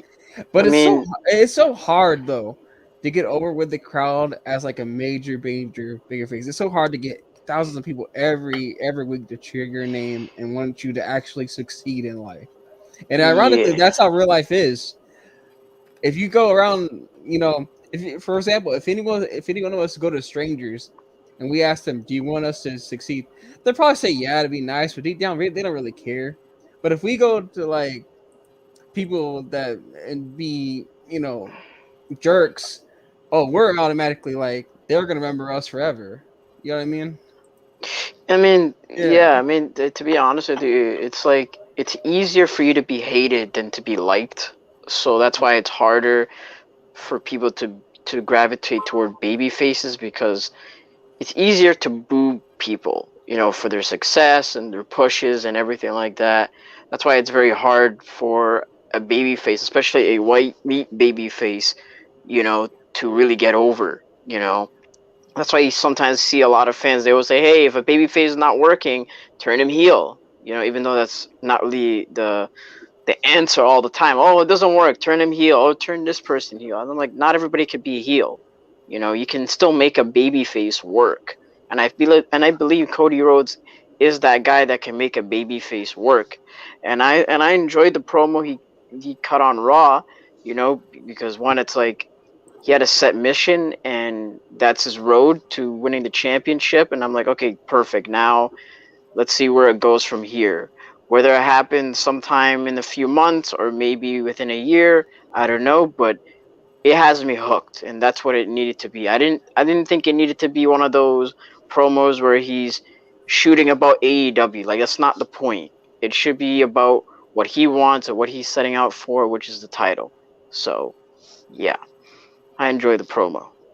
All right. Any more thoughts, anyone? No, I think we're good. We're good. How about you, Chase? Oh no, you guys summed it up perfectly. I think Cody Rhodes, he wants to be a babyface. He's going to be a babyface in WWE. He didn't want to be booed by AEW fans that don't like his style. Now he's in the company that likes what he does. So I'm happy for Cody, and I'm happy for AEW too. They're going to put on some good shows too. Like, here's the thing, guys. At the end of the day, it's just wrestling. Who cares about opinions and stuff? Don't be tribalist about it. Because WrestleMania, I'll say this: WrestleMania 38 was the best WrestleMania since WrestleMania 31, in my opinion. Like, I love both nights. I can complain about all the other WrestleManias, Thy Kingdom Come, but 38 was so good, and it reinvigorated. When people ask you, why do you still watch wrestling, or why do you want to be a wrestler, why do you do that, and it's like you just try to think, and it's a night like WrestleMania 38 where you go, this is why I still love and watch wrestling. This is why wrestling will always be in my life some way, somehow, even if I'm not fully attached with it. It's because they can still pull out good stuff. And whether it's WWE or AEW, and I said the same thing about Full Gear that happened, the last AEW pay-per-view. Wonderful pay-per-view. I had low expectations. I said, man, this card's ass. When it happened, it was amazing. So I to me, that was a show that was awesome as well. So just know, I criticize both companies out of love, and I love both companies out of love. But at the end of the day, I don't care. I don't care who wins. This is a fake war. It's a fake war, guys. It's not real. Just stop it. Tony Khan. It's still real to me, damn it. Yeah, Tony Khan's not going to be like, hey, thank you so much for defending me. Let me give you some money for that. Stop it. Just enjoy what you're going to enjoy. All I care about at the end of the day, give these wrestlers good paychecks, and that's all I care about. Well said. With that said, thank you again for coming on, Chase. Yes. This is a really big deal for me. Again, you're basically the sensei to me. You're the. You know what? I'll just say this: you're the Kakashi to my Naruto. Oh, okay. Yeah, and Jedi, thank you for giving me this platform again. And MK, you know what? You may be the Madcap Moss to my Happy Corbin, but you're still okay. Hey, at least I'm over, my guy. At least I'm over. Madcap Moss? Oh my God! What's wrong with you? Wow, hey, that's terrible. It is the first thing that came to mind. You couldn't say my D-Bon to my Bubba or something. You called him Madcap Moss. Hey, at least Madcap Moss, just from what I saw on SmackDown, he got cheered. This is the Andre the Giant Memorial Champion. It's because he's not. He's a champion. It's because he's not as good as me, man. Oh. You're gonna win some money at Jackpot City. Go to Vegas then. Yeah, you can edit, but I can entertain. Which one would you rather do? Well, at least I didn't say that Cody Rhodes, him coming back felt like a father and son moment. Yeah. That made the list too. That was kind of sus, Weston. I'm not gonna lie. Come on, man. All right, he just be a proud wrestling fan. You know what? All right, end the show. Let's go. Oliver, cut the black. Thank you so much, Chase Oliver, for coming on for us. Tell us where we can find you, my man. So we follow me on Twitter at Chase Oliver 68. My YouTube channel that I'll sometimes go live on is also Chase Oliver 68. I may go live tomorrow. Big UFC fight tomorrow. Gotta root the Hamzat Chimaev on. So yeah, we do cover the UFC. My son and Chef Dan. We do MMA weekly with Austin and Chef Dan. I didn't know you were a big UFC fan. They're available on the schedule. You want to chop it up with them? They They cover it from nuts to bolts. They review, they recap, they review, and they preview the new fights a week. Yeah, MMA is going to be crazy the next week. I would love to jump on, especially before the big Bellator fight with AJ McKee and Pitbull too. I'll be down to talk about that fight too. So yeah, if they want to have me on, I'll talk with them on their schedule, and I'll send you the link because they always bring it. You know, it's on this network. You can check their programs out. Nice. One thing I love about that, I pride myself with their program, is if you're a novice MMA fighter who is into it or don't like MMA and you want to get into it, they break it down. They'll tell you if the guy's a grappler, a mixed martial artist, or a wrestler, and they'll tell you we always tell everyone, watch the prelims. This is where the superstars start. Exactly. Prelims are so important. Like the current champion Alexander Volkanovski. That's how I figured this guy out. I said, dude, this guy's going to be a champion, man. Like he looked like a good guy and stuff like that. Petr Yan is the same thing. No mercy. I remember watching this dude rip on some bantamweight in the prelims, and I said, this guy's too good. He's gonna get to the pay-per-view. They're gonna rush him to the title and stuff. Like and Hamza Chimaev, this guy that everyone loves, that only has taken one significant strike his whole career. This guy was on the prelims. He fought 2 prelim fights back to back, became a major superstar. Now he's the 3rd fight on a pay-per-view, or 2 title fights, and he's the biggest fight. It's amazing. Yeah. I love mixed martial arts. It's one of those fun sports, and you know we got Tisha Torres and Mackenzie Dern also on the card. That's gonna be good, yeah. That's gonna be a crazy. And Dan Akelet, that's in the chat. He is the one. He is the host. He's one of the hosts, along with my son. They break it down. He's definitely he says exactly. Stars are born in the prelims. That's what he always says, and we always mention that, and we had an interview with Bruce Buffer on our program. We also we had from Bellator Billy Swanson. So they break it down. They do a good job, and I'm proud of them on their MMA program. They could probably inform me on PFL and stuff. I only watch UFC and Bellator because that's all. Like just my schedule's so busy, and then I got I got to catch up on boxing too because me too. Ryan Garcia's fighting tomorrow too. I don't know who he's fighting, but he's fighting.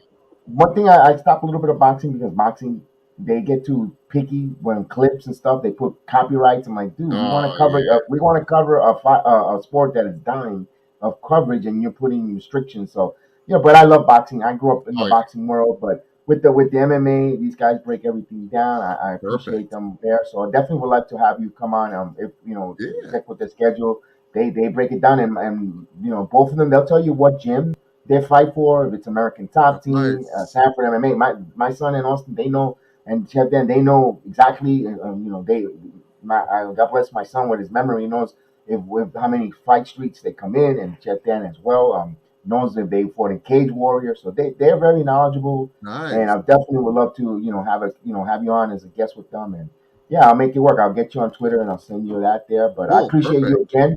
Coming on, and definitely, your video, we'll put that notification. You come on, we'll get that like. We'll throw the whole Jedi support behind it, and man, hopefully it's the start of a wonderful program working together, MMA, wrestling, and I appreciate anytime you want to come on with the guys or anywhere here. Yeah, ask Weston. Ask Weston. I used to do football all the time too with him and stuff like that. The only sport I don't know much about is baseball. I watch it, but I only know the NL, so that's it. All right, so with that, then, thank you guys for watching. We had over 250, 300 at the same viewing at Strong from YouTube, Twitter, Twitch, and thank you guys. Heel, give us your final thoughts before we say goodnight and run the intro. It was just a great weekend overall. I mean, I don't know what much else to say. It was just a great weekend for wrestling. I mean, it brought a lot of people back to the product, and if you were still in it and you're probably fatigued at wrestling, it got you re-energized. I mean, what do you expect for WrestleMania weekend? I mean, let's just hope they keep it up. But you know how wrestling is. Eventually, they'll make us fight to stay in it again. Yeah. All right. So with that said, guys, again, have a good night, and we'll see you next time here on the Heel the Ring podcast. I'm awesome! You people bought a ticket to see me, so shut up! Yeah. Sometimes I get so mad, there's no control. Ladies and gentlemen, just in case you live under a rock, I might grab a bat, I don't know. My rap, my blood boils over like Oh God, here goes. I lost all feeling from my head to my toes. You said some shit that I can't let go, so just stay tuned for the rest of the show. So have you ever felt betrayed? Switches how you see things. Realize something needs change. Cause I know you got me fucked up. Let me show you what's up. Cause enough is enough. I'll take a face full of pavement just to make a statement. I know there's no turning back. Oh God, adrenaline wasted, so mad I can taste it. I know there's no turning back. I'll do what it takes, I ain't making mistakes like that. I'll bleed on your face just to make you go take it back. I'll lose my shit, I go crazy when I'm mad. And I ain't gon' wish you just a fuck up real bad. Shut up.